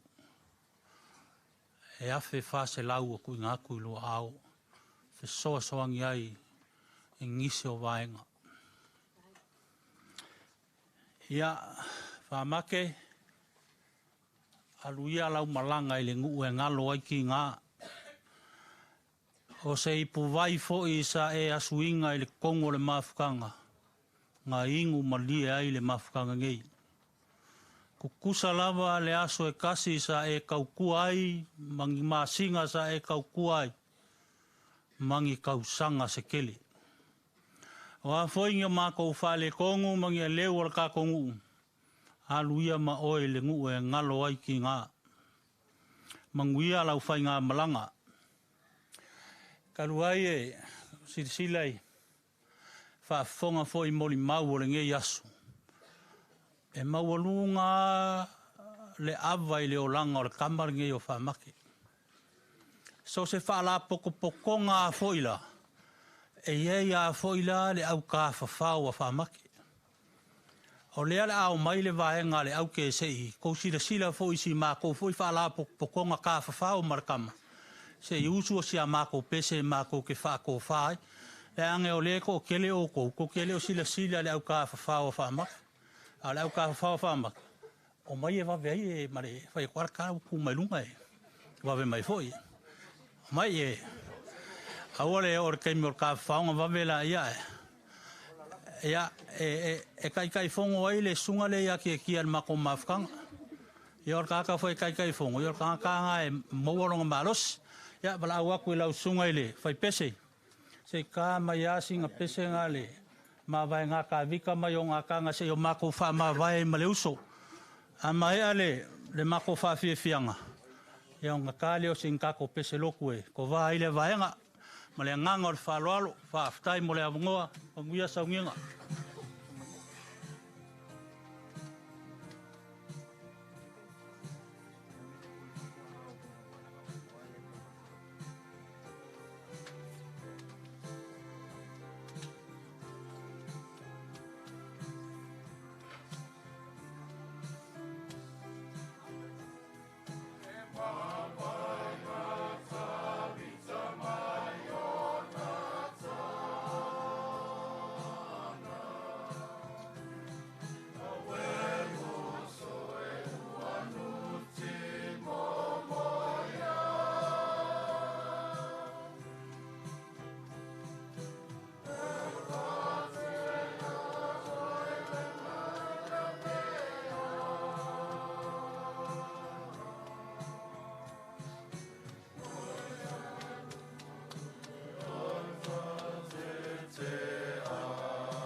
Ia, pa ia o ainga ringe aso.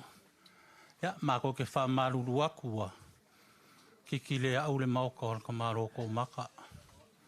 Skang whainga vai o ka kongu. Ai ai lawa le kari kongu ngai. Ma ia upu le aku whaleaka e whairingi e fiafi.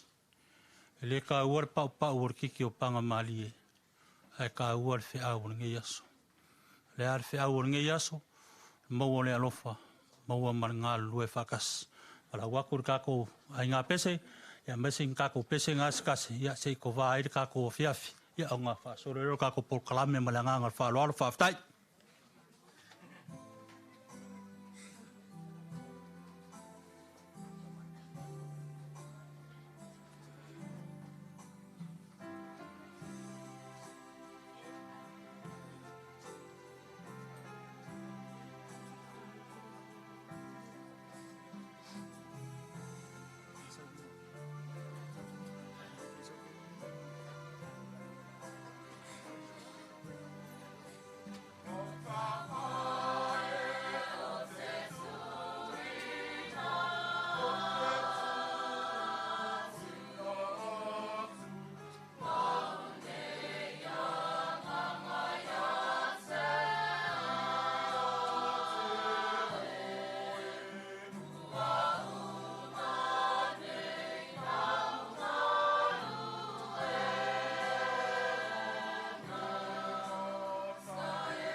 Ia, whaftai e tātou nuu mō pespesenga mātango whiei. Ia ele ngata i lea, ia. O le saunoanga mātango whiei lau whionga le asi, ia ua whailawa lau whonga e whonga tamon moli pai o le tātou nuu.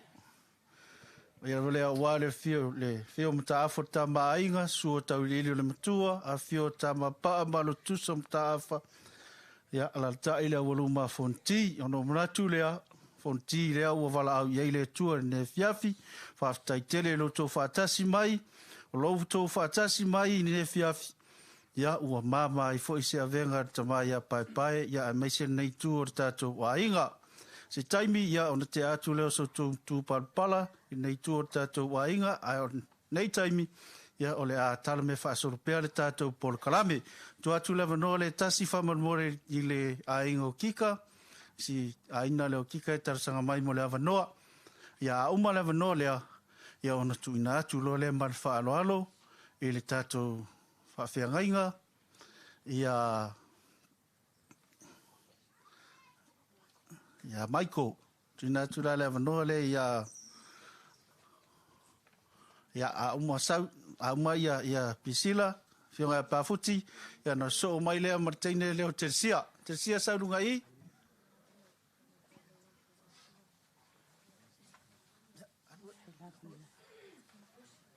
Ele leile atua. Sami uma.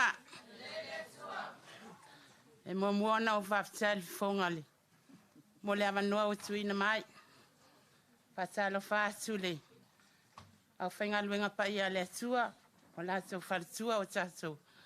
Patasi. Ia mai se o le pa ia o. Samoa atoa ua. Au whanga potipoto. Ia mo le silafia. O awa Lucila. Kausonga ma le uso ya kika. Ele ma fau e fai se moli mau. Au ke ngofo fai kuai o. Au vai a lofa mai a le uso. Le a uma e arka ko afiafi. Ngane a inga o pai. Ai ka lo fai. Kika. Ya. Loko kele. Ele umise mama fkanga male akali. Ma makanga mafuka ya Faamate le. Maliu le uso ya susi. O kai mi mua le fako mafuka ya Faamate. Awo ngofo ngia fiafi. O fapia. Ai o fapia Faamate.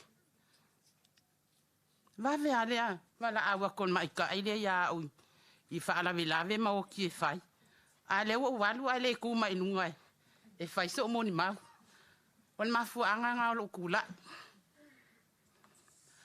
o le akali o se akali e o si ainga e lo ko lofa fa alo e lo e fa makke le va makaka o ke misiana akali e mo e pupu mama fkang au ke misiana akali o le mako kula fale lea, o le mako kaule lea, o le mako ainga wa kuwa kam le ainga. A le fo la walu e kuwa yanga mako, le ango fowoko man kaposa.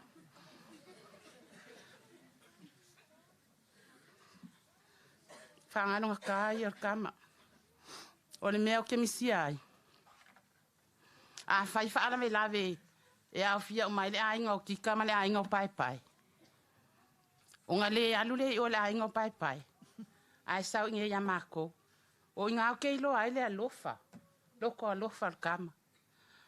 E nga lo nga loko lo nga kinga. Na eva ai mai Faamate. E au sang ya le aingo sion kinga. Nga sau le nge mako ku whakasim fai me whakas. Ai avala au mai ku au pale mai e ya lau fai. Marili e fai ya e o kou kako ainga inga alanga. O le wo usau ile aingo si ukinga alanga e au sangi. On mea ngau ke misia ia le akali. Le kai kali kua li mainga e Faamate. Sa wala au akuni mako mea e fai.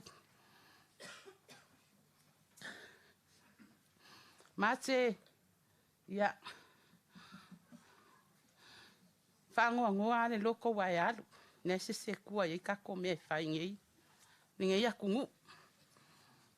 O le asonga fua leanga. Nga kupo el fam lave amate. O lo wasa fanga u kongu anga. Sa fua e fese kuka maanga ian mako ainga e celebrate ai lo wasa fanga. Ainga wa o mawarkala. Misi ako se kuka. Nga re kangi a mangu fongo foi kongo poku. O fa solo ma fa fa na kali. O le lopo ia o kua ia me fa ia mako ainga ngenga ia kungu. Ya ui le se ku makke e aku fingalo fai ko kasi o le li. O ki kakalo ile akua ma se. Kalo sia pe a fai o vala au le li ia oe. Au lo e ma fuka aku ia ke ia. Ino wanganga akoa ma lo loko akoa. A sawia e ngā alu. Ia manguia lau malanga. E mawasa o fuanga ku mau le langi ma le o le whaavau. Ka ko wheloa e skaimi. A le whaamanga la mo le mau. O ki karasanga aku inga i o uso ia. Wha mole pe mwhainko. A fio mai luma i se usur ka ko pese. Wha o mai ka ko mo le mau. Ma le anganga wha alo alo. Sa. Whaangi. Keke. Paula. Sileka. Ior ka wala au ngalea. Ka mai kaisa. Via. Ia o aku whakaamino ngani. Wha mole lau sunga le. Pai pese pe mwhaingaka mai le pese fo ilea. Lo se ie. Lo pale au roe. O i o whakaamino le pusatanga.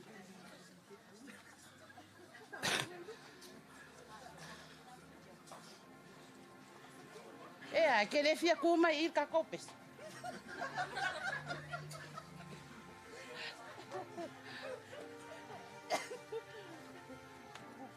Lo se ia.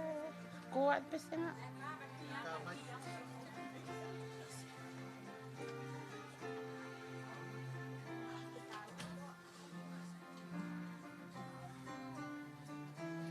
Lo sei lo cole auro le masa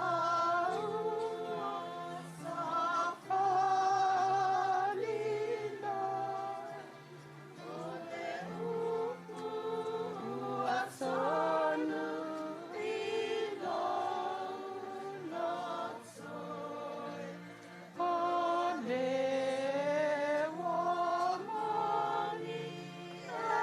ele ngaloi.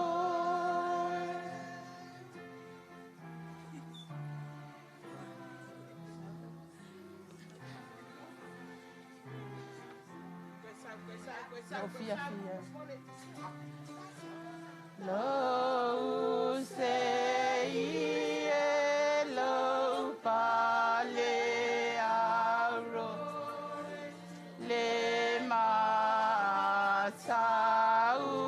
asafa lilo ole upu asonu ilo lotso ole womoni ele ngalo.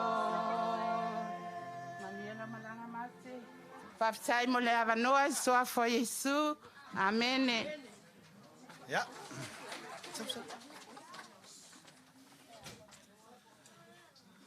Te lo ua vevela le fala. Ia, ai tu atu pele avanoa o le ainga lava leo kika e whasorosoro mai. Ia, o te tūla i lo uawa ma lo whaaloa lo tele lava e soli tuina i le pa ia o tātou ta i lo sawa tulu manei. Ia, e mese le pa ia o a inga ngalua. Ia, le mamalu o le au fia. Whapeona poto le nei tūla o le afiafi. Ia, ele tele lava se mori mau. Ia, o te sau mai sa moa. O te nofo i le vao sa musu ma maile. Ia, o le afine o Finisonu Faamate. Ia o lea li lea Faamate. Ia e ngoi te tamao lo tina.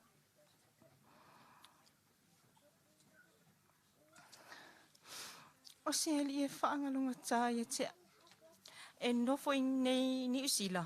E ma whana ma mawhtanga i lunga o le telefoni.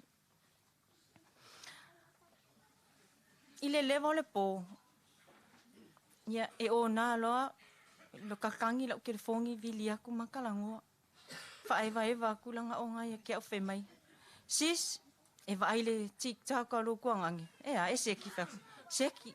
Ea, e ke le fia au waila e ke sau e whaika TikTok. Whaku, ia langa au. E le au ke le kalengia ngami o TikTok. O le ali ingei. O ke loa wa. Wala o nga ingu pia. Ke loa. O lo kama. Sa malanga mai a pia se tasi o aso. Sa uloa leo wa whailang whaakau. Ma ko fiu e kakali mai lo kama. Ko ala kua le pasi muli muli. Ai laku e o ngā. O whea ko lea mewa e o ngā ai e ke le ingupia. Whai mai ngā ungalo e whaakau mai sa apa ingu.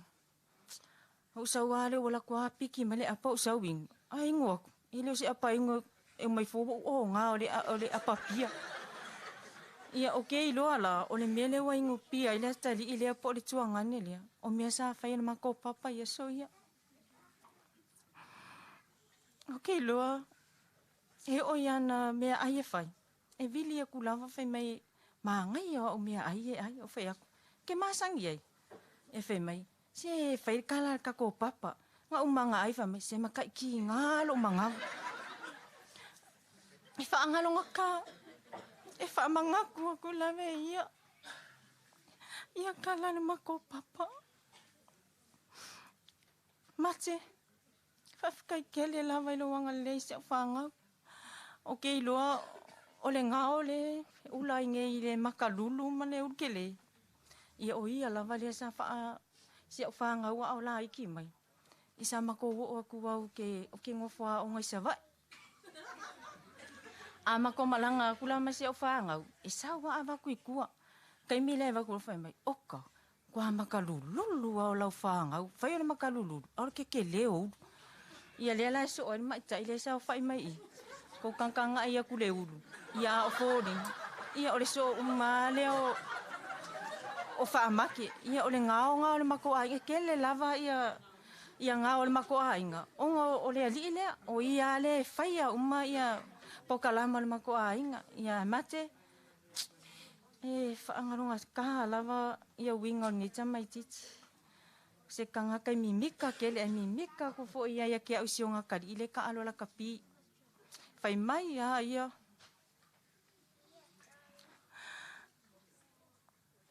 O longa kari. E leisi isi o le mako ainga e ka alola kapi. Ia alewa o so o iei whaamake. Ia kalosia. Kalosia iei se so o mate wa alewa so o ilonga kari. Ia au se isi o le mako ainga wau ke lole ka lengia ia le. Ainga o le kamau whaamake ia paepa. Ia e kele lawa laula kapi. Ele o avea ilunga, ele o pikia ilunga. La inga kai au maua lalo. Ia ale a wha awau e kalosia o lele i ka kon mako ainga. Ia la kounga la ao ilunga le au manusa mua ma le o pele. Ia mate. Ia manguia lau malanga, make e whaavavau a inga o ke alofa kele mo oe i le suafa Yesu ke riso. Amene. Ya, pat mai. Ya, esa o leila fine ya tersia. Awai. O le me laki e mako. Anga le vave tele le asi mana o e whailan whai poiponga. Se manua taalo le asi au le peleki nang taalo. Mamako mimika whakasi umakuai. Ya panga le ya. O ia nga e sau whai mai. Ia, le manole tuatu ia i foi. Ia teine leo makalenga. Se wha umatu pe ia to paula mori mau. Wha mole o le mori mau wale aingo kika. Leo ko wha fonga i le. Koe paua leo, ia, kako wakulo lea vangore sunga i le. Wha whianga inga. Wakul mori mau lea, le vangore mori mau makalenga wha mori.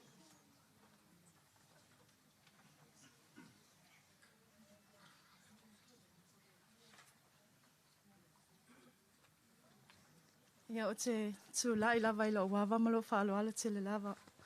Wa o soli tuina e lo to pa ia ma lo to mat. Sunga fa fe nganga ele ngata le lo fa atasi mai e moli mawina le asol tuangani. Ia leil mo tol pa o to lo ne tangata. O o ya fine o se fo alo sio ta va le toa tui doa ai ia maile. O le ka sengi o le tina Faamake. Ai o te tula ia te tuina te fo se moli mau le mama fitanga man tuangani. O ke le koe ka e angi si o moni mau. Ko loma ko sila fia winga kuangangi. Ai ngali kolu lava vaenga ka ua o piki a main mama fukanga ma Faamake. Vaenga mua mua. A mawheiloa im Faamake i ol paka le Riverstale. E o leo langa mali sai fuanga e alualu i luma. Ai kalangoa mea Faamake i aso la walewa. Kalangoa mai lava Faamake Fuamai a laku e koli ulu i kai a maile ke a laku lo ki whea alwa i solo makafe solo lo ui space e tu lauto pa ia malto mar. O le sivaenga luna lua. A ukavi o aku ilunga TikTok. Ai comment aku Faamake Fuamai. Pa ai ka mai kipo wa a ai makalenga. E whangalunga tā lava winga le tuangane. Whainkaanga o whangaloa o ngar kele o ankala i se o kua lua. Ke me vai i Faamake ia maa ua le paka. O anga kala ai e ku i se o kua lua. Wa mai mau se o kua whinge e ki oi. O whaku ilo kuangangi. Faamake o se o tua lua. E mativa i fōlinga e mau o lo tua lofa. O te whaftai tu maa whalang. O no... O le nei awa noa tā ua tuina mai lo nei tangata e tuina atu ai se moli mau. A wao le taimi e le to e maua. Ai tuina atu peala o moli mau e. Le mama fitanga mai tuangane. Wa whawhangi tā lava whaatari tonu loto ina ua o maua le tala. Tina lava le mativa le a wao le whaasua o ko akele le lafu. Ai le mwhai lava o mwhaangalo ai le alofa. Ma le wa ai kako ainga. O te whai e nei moli mau ma le anganga loto mau lalo. Malo olo fatele a te oto, swafa Yesu Keriso, amen. Ia, lea tuina lewa noa sunga e whawhiangainga. Ia, Michael, ia, oia le whawhiangainga le e ka le sia me tis. Ia, te le tuina lewa noa ia le sunga Michael. Whio tatou whaatasi ma le sunga ia alpati. Sunga alpati, pe ise me te whia sau noa ai. Ia, tuina turo lewa noa sunga ia. Mai, tai lawa.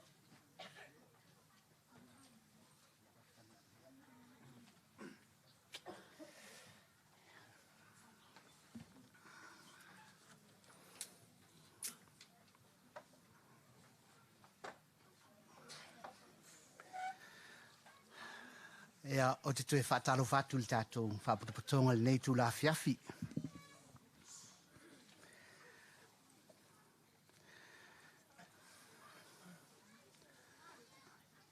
E eina I moli mau o te fia whao ngā ina. Awa tal tonu e a ngā mo tātou. Ia o lo ingoa ia le nautou sila fia o Margaret Collins o le ateli o sua I Fasto Uta. Ai sa o nau tupu mai Alisa o pulelo ta mai la onga tūlanga lua I Alisa. O le pia lava. Ai le whaia se launga o te nana o whalau tele le tāua o le tāua o le pia. I reo se me leanga. Tulou. Te mantuaina sa valaulia o te launga I la Loi Hamiltone. Se ese a inga to fitu tama. Tasil teine. Uma le launga. Uma le to nai ai to valaulia o le a inga. Ma te whaito na I atu I lo lato ainga la fiafi. O le mata upo le tina lea. Woti lantane. O lana whanau tama. So fitu tama e inu pia uma. E no nofo umal whale tasi. Na mana o la le tina lea I se fisoswani mai a chau. Po le ase. Ai ngalo lo matua le wa usa o tupu mai le a inga inu pia sa matou loto pope inai Alisa. O le mea le fai e inu pia mai ala songa fua se o la sto na i o la so sa o fu ala sa o fu la sto na i o lotu tu ia sa o mai tawina a o lai titi ia e lo se fia mama o se si wa la se a mi o tonu la lo la a o te fai atu a ui o te le inu le anga i tu e fa tau ai au le tu le o le anga tau ma fa pia telefone o tina fia telefone wa Paulo le me peis falling mai fa ma isi avenga po ni fainga ta. Ai elo lo se senga. No mato tala noa ma si tina lea sa mai fotuanga. Sa tala noa mai pe faina watu pe faina o fotuaina lan fa tama. Wa mato tua to telefano. Ai ona na lava ya suma. Ala tala na faile tina lea vai. Ele le angal pia.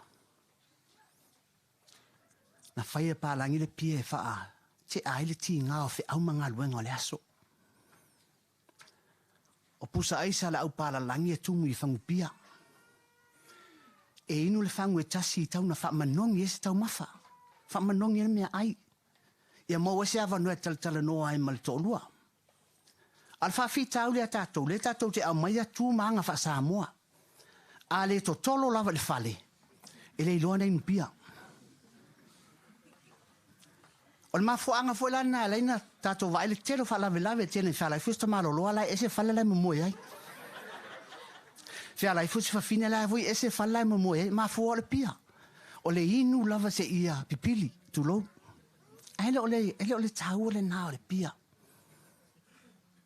to telo tanga te fioti fa lave e ta vali ne lo tanga te fioti le pia o lava le la mana tua il fait talanga mana ia lava Yesu ke riso motato uma.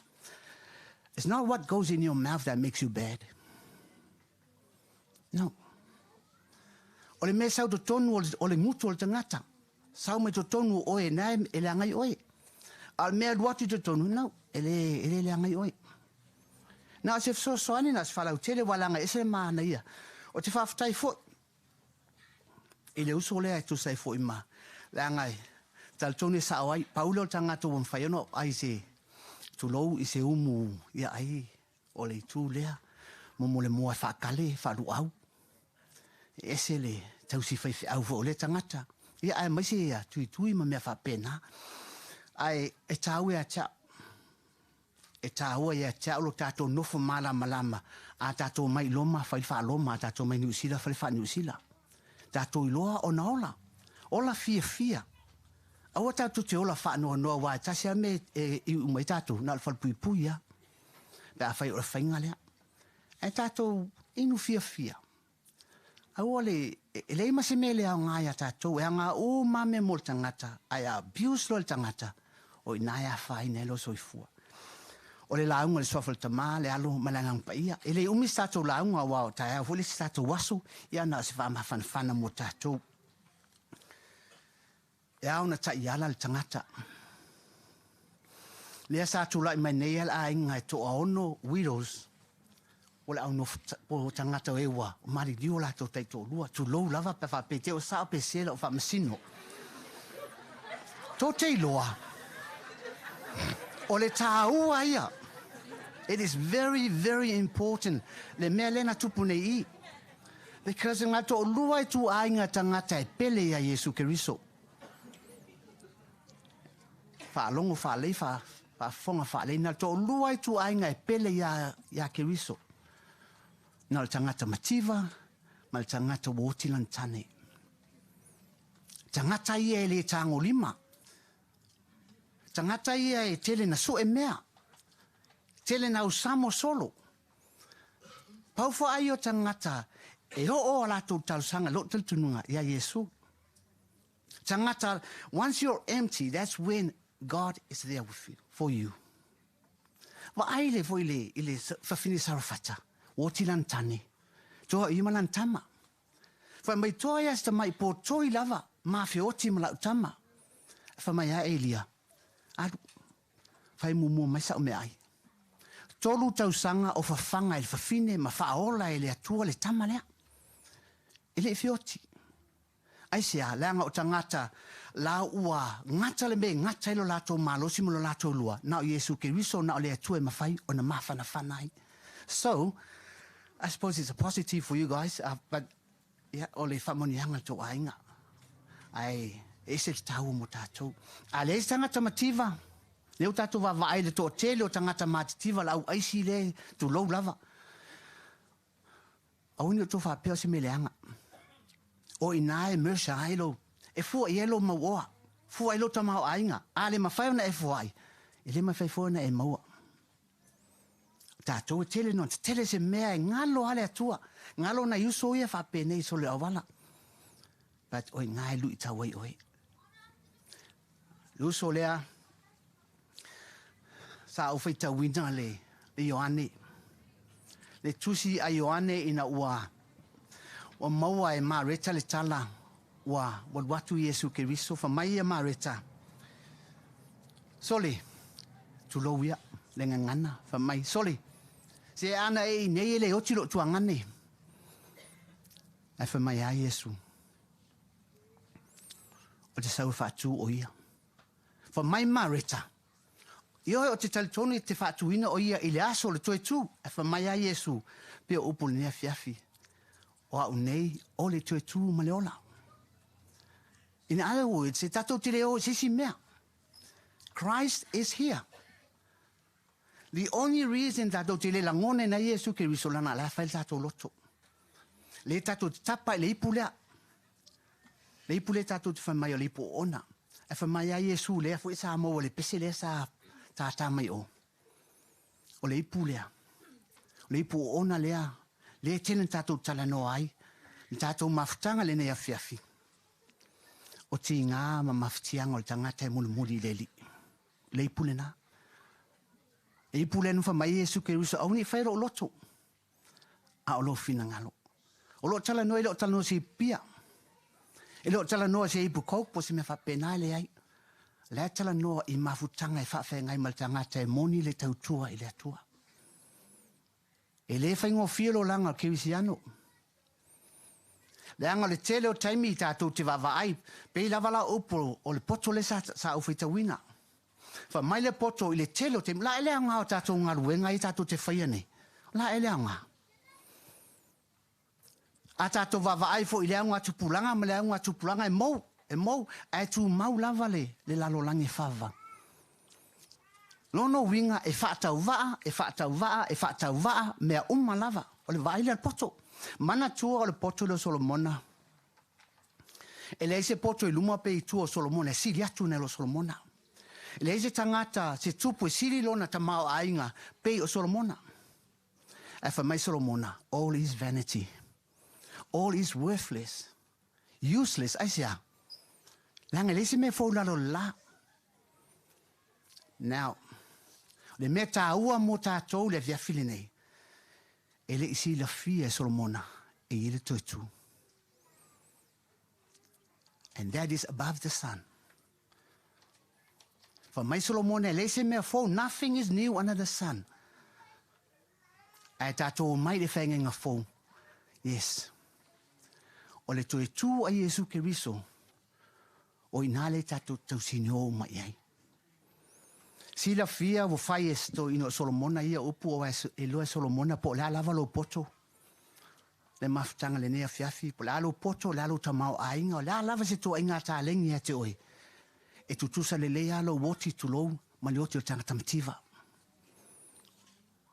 E tutusa le lea le oti o tanga tamau ma le oti o tanga tamativa. E tutusa le oti o tangata e tamau ainga ma le tangata lengi me maua. They all died on Mafuana and from Solomona. All is vanity. E whatau waa mea umalawa wa tātou te whioti uma. Ia mo tātou le nea fiafi. O Yesu ke riso, o i o le tuatu maleola. Lea ua whai malanga le tātou uso, tuangane, tamā, sefa. I know it's very hard for you to take the pressure if I might 10 million 8. But Christ is on your side. I want to give up. Na wa iai ia pine whaamau o le lua soi o le lua mawhitanga. Na wa e lua whanau. Whai la tō ma ave fu o le lua ainga. Whai la ua matapa sā i teimi tātou te vai vai ai. O leo langa le nei, o leo langa e whaatau waa, vanity, vanity, vanity. I le tangata na te le tal tonu i le toi tū man malo Iesu Keriso. Tātou tal tonu whapena. Tātou talia le ipo Iesu Keriso whamai. Tō te le mawhaia. Aoni whaelo o loto pat whaelo ngalo. O lo tala no i tātou pōponga. Vai tātou ainga. O i nā te tau nalo i tātou tinga. E le mo mia Iesu Keriso se mea mai a tātou. Nothing. He's got everything. E lo mo mia se mea lava tasi lava le mea mana o Iesu. O li liu o le tangata angasala. Ma whātua tua ia teia. Ang lele atua i le malanga o le tātou uso nei. So soani le atua mai. O le wha moe le aso a tai au. Pe a tusai. O le sfutasi. Ia lo ua. Ia le po kalame mo le aso a tai au. Ia taltonu o le sfutasi le wha moe tātou te amatai tātou tue whelua e foi. Ia ona whai wai leo toi sauninga o le tātou uso nei. Anga le leile atua. So soani le atua. Le tātou wha moe. Tulo. Ia au le ai. Me foi le mana i daylight savings. E moni lava e lo fatua a whatever taimi a le pe fatua a pongisa atu. Le la fail tātou ia le video al tama lea. E tribute ai ia mate ia ona whai wile le tātou a fiafi. Whaftai te le lava. Tai molo ua vanoa.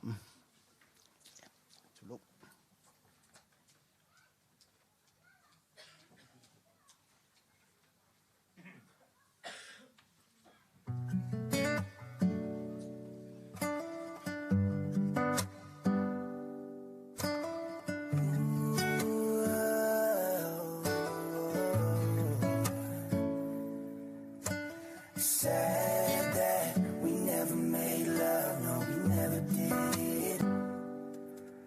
Pretty sad that I tried to prove it to you. When I promised that I'd be good for you, but you had too many issues. Wouldn't commit, won't having it, but at least you could admit that you were bad. Oh, sad that we never made love, no, we never did. Pretty sad that I tried to prove it to you. When I promised that I'd be good for you, but you had too many issues. Wouldn't commit, won't having it, but at least you could admit that you was bad. Whoa, yeah.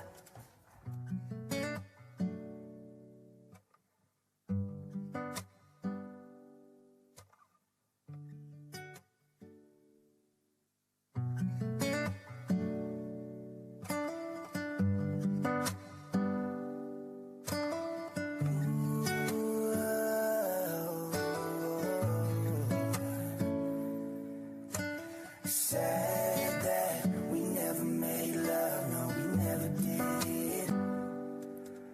Pretty sad that I tried to prove it to you.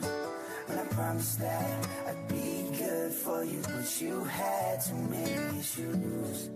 Wouldn't commit, won't having it, but at least you could admit that you were bad. Oh, sad that we never made love, no, we never did. Pretty sad that I tried to prove it to you.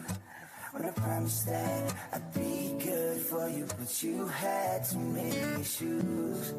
Wouldn't commit, won't having it, but at least you could admit that you was bad. Whoa, yeah.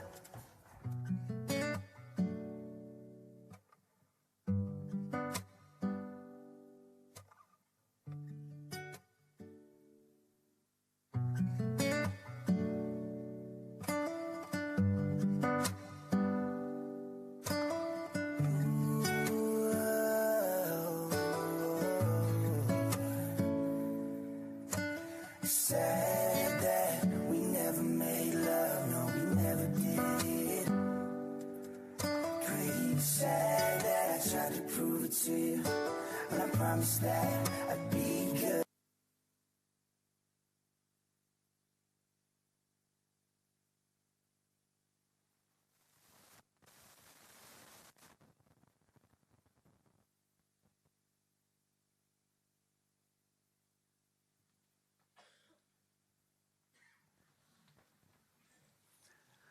Ia mase pati tele na rato mole. Ia taltonu leo mai al tato whaamui mole ne fiafi aele I tapuni al tato mafutanga ia o te.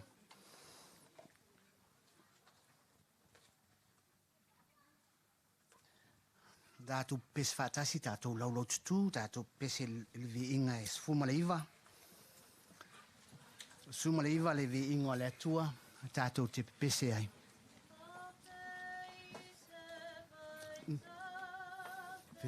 Le fi le mu peluti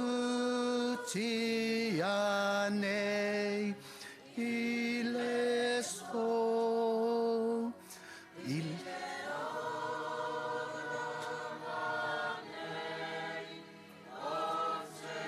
moli mau pea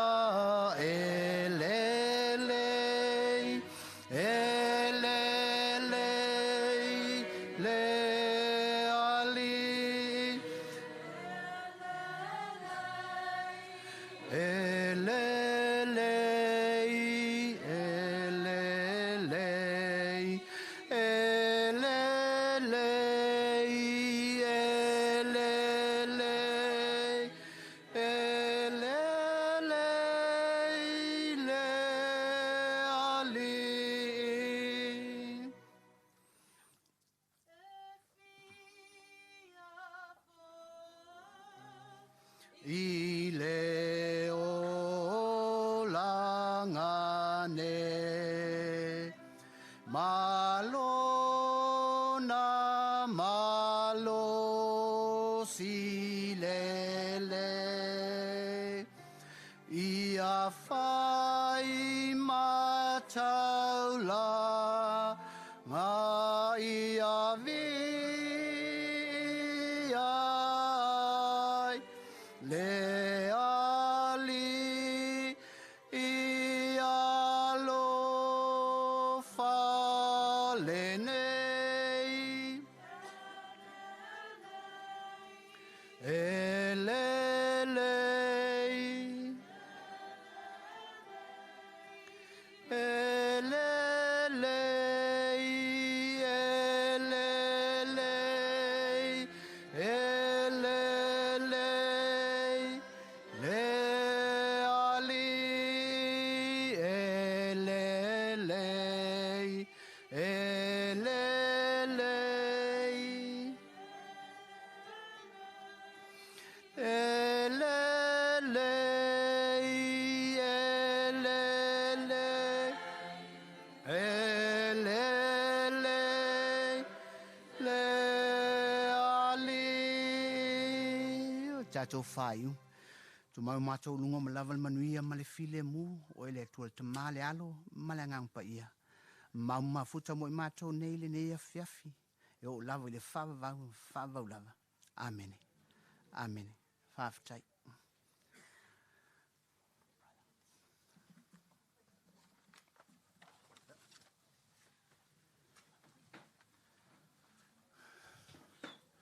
Ia, au te mga kulea ua longo whaafonga I kue whao le manu. Ua longo fo I puloku le mapu a kai. Ia pei fo I ole upu fola le kua lea sa maga vainga e lana au ngai lunga le whaka. O ngā mga kulea kurikuri maka ngau lava ka ku kaimi. O ngā ka kou kau ke whai me whasolo lava tatu taimi. Ke karikongu nge fiafi. Ia, e wala au a kuai. I lau sunga le whawhiangai ngā Maiko, ia malau sunga I whawhiangai ngā alapati marwharitua, ia, ole a tātou tala me whasolo atu I tua le hall. O I nā, ia, ole a whai eise whamalo stingon pupu, ia, on tātou tā ape ele I maota, ia, malawa I meo lo tātou nofo mau wai, whapia nā fo I leo fia, whamulmole, Ia, tātou.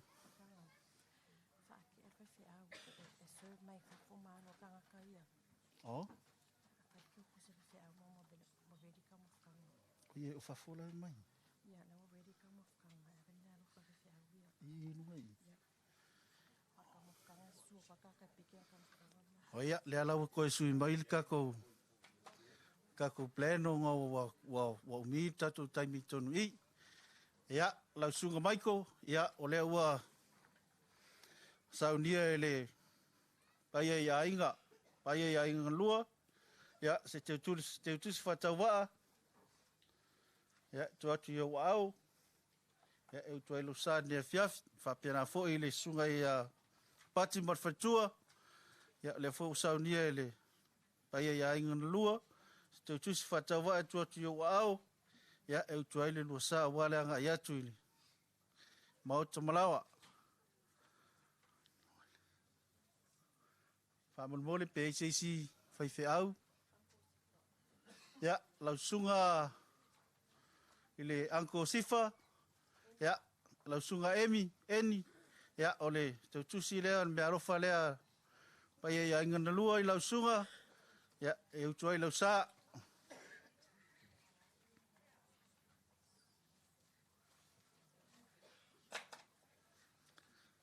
Ia, nanga lea kako ke iman whatua ia kinese.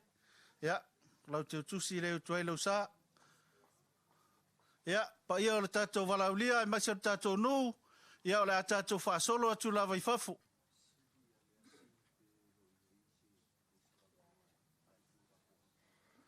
Ia, lau sunga le asi whamonmole, po au ai mai se kaulanga ka kongu i aruroan por kalame a lo.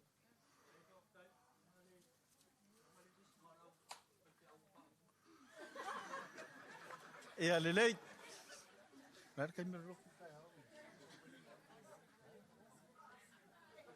Ia, o lea ua umona saunia paia ia ingana lua. Ia, tātou tau mawhtanga i whafoio, e te sua tulava. Ia mapiki aku lau tau mawhtanga i whafoio. Le aso atai ao la tātou whenua ia i le tāo sifun martasi. Tātou whenua ia i le aso atai ao. Ia. Wow. Wow. Ia, kako wanga ia kulo i whafo. Ia kako...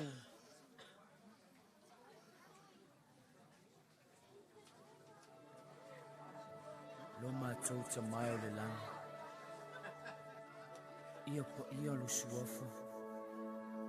Ia o mai alo malo. Ia whaia lo fina ngalo i le lalo langi e peo na whaia le langa. Ia whai mai a te i mātou le asu nei a mātou me ai te tau ma le asu. Ia wha mangalo ia te i mātou ia mātou ang sala. Ia whai o na mātou wha mangalo na atu. E wanga leanga mai a te i mātou. Aua fwoi teita ina mātou le whaasosonga. Aia la vea i mātou ai i leanga. Aua e ole malo ma le mana.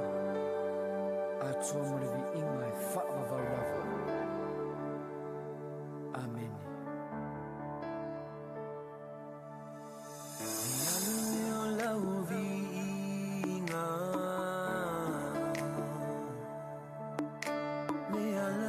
Tapua inga Tima mole via Ole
mai faina ola alo fia I mawhatianga ua ave lola e anganga leanga ua ole maungangana ua mamawhale ni whasalanga ua otu lafo mai nei leanga isi ni tama ua e whaamaualunga maloa ea o mea maualulunga ma e vai maualalo ilo ufaloa lo talo fai lo utau mawhai la umanu lea sa tuli mai ua na o lea tua e si la fia lo utau mawhai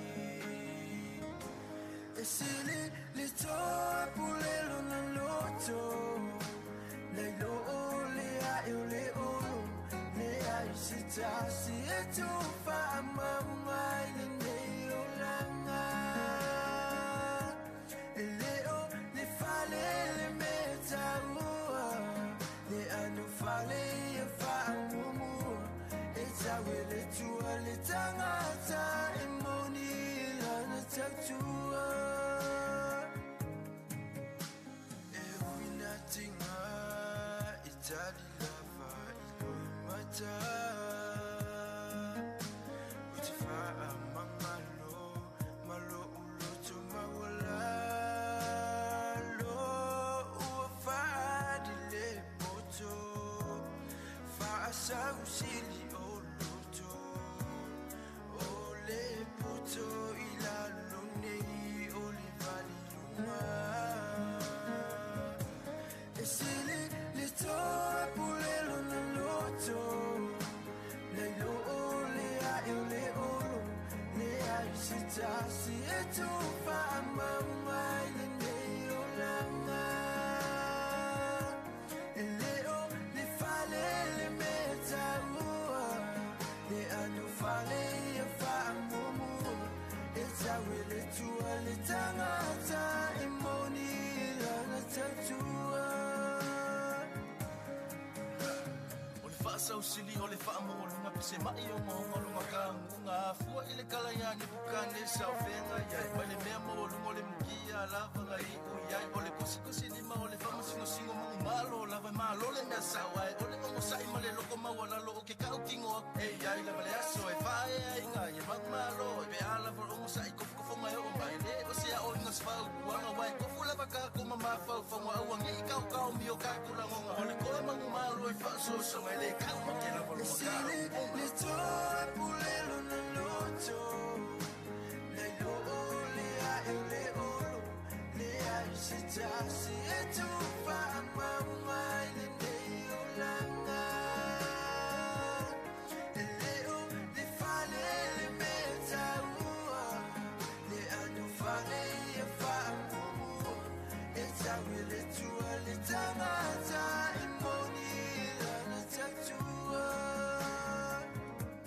e sili le toa pulelo na loto nei lo le a e le olo le a I si tasi e tu whaamau mai le nei o langa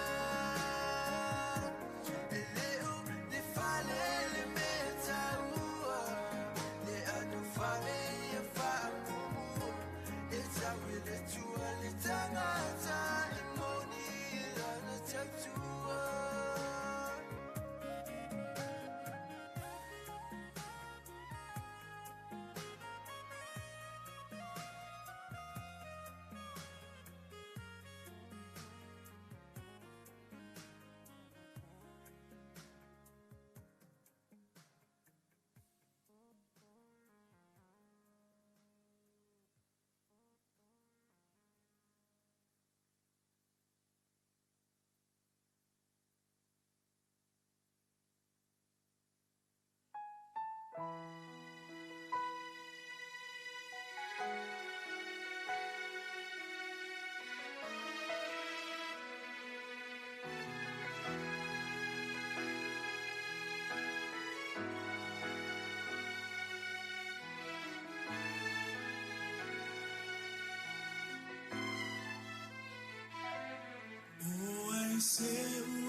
Elingalo,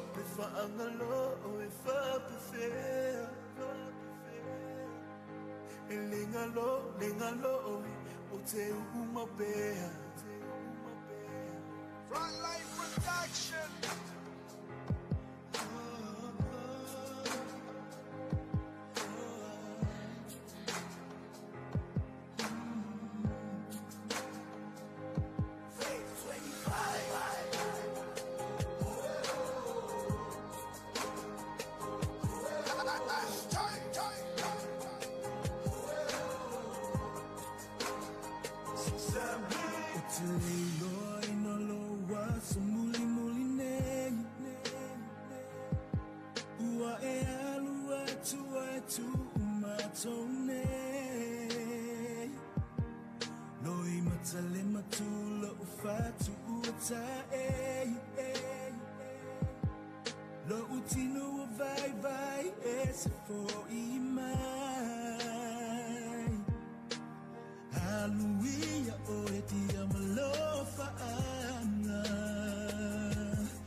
Rest in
Pelutia I puava lene folaunga Peluta luta I fea lene vasa O te tuva e luona o e o lotua O te savali pea o te leto e te paitua Po alava ni mala O matangi mafa Ele mawhai o na malu e lue ai Luanganga uana oe O te wha moe moe I ai Ia tau I manu Le fōlaunga au noa ma le whawa I vai Lo mato tama oi le langi Tutu mai a le moli matangi Whapupula mai le ala Ia tua I manu le nei fōlaunga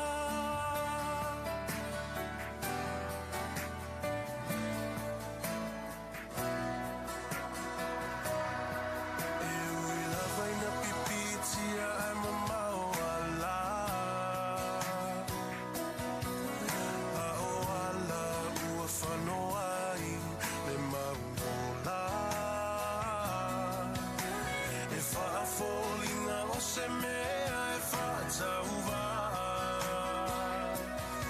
Ai e ngase ai lava le tautai whaatamala Po ani atu malunga Mamana onga ulo ulo tot E hui mangalo e te oele atua O le tautai poto Whai alo fina ngalo Ai leo sau tau anau O leo te tangi atu ai Malo loto whanau na Lo mato tama oi le langi Tutu mai a le moli matangi Whapupula mai le ala Ia tua I manu le nei fōlaunga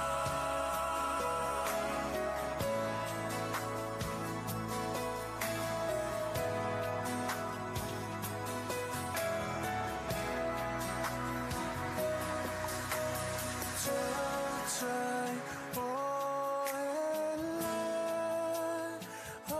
atua tua Tautai o ele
Tautai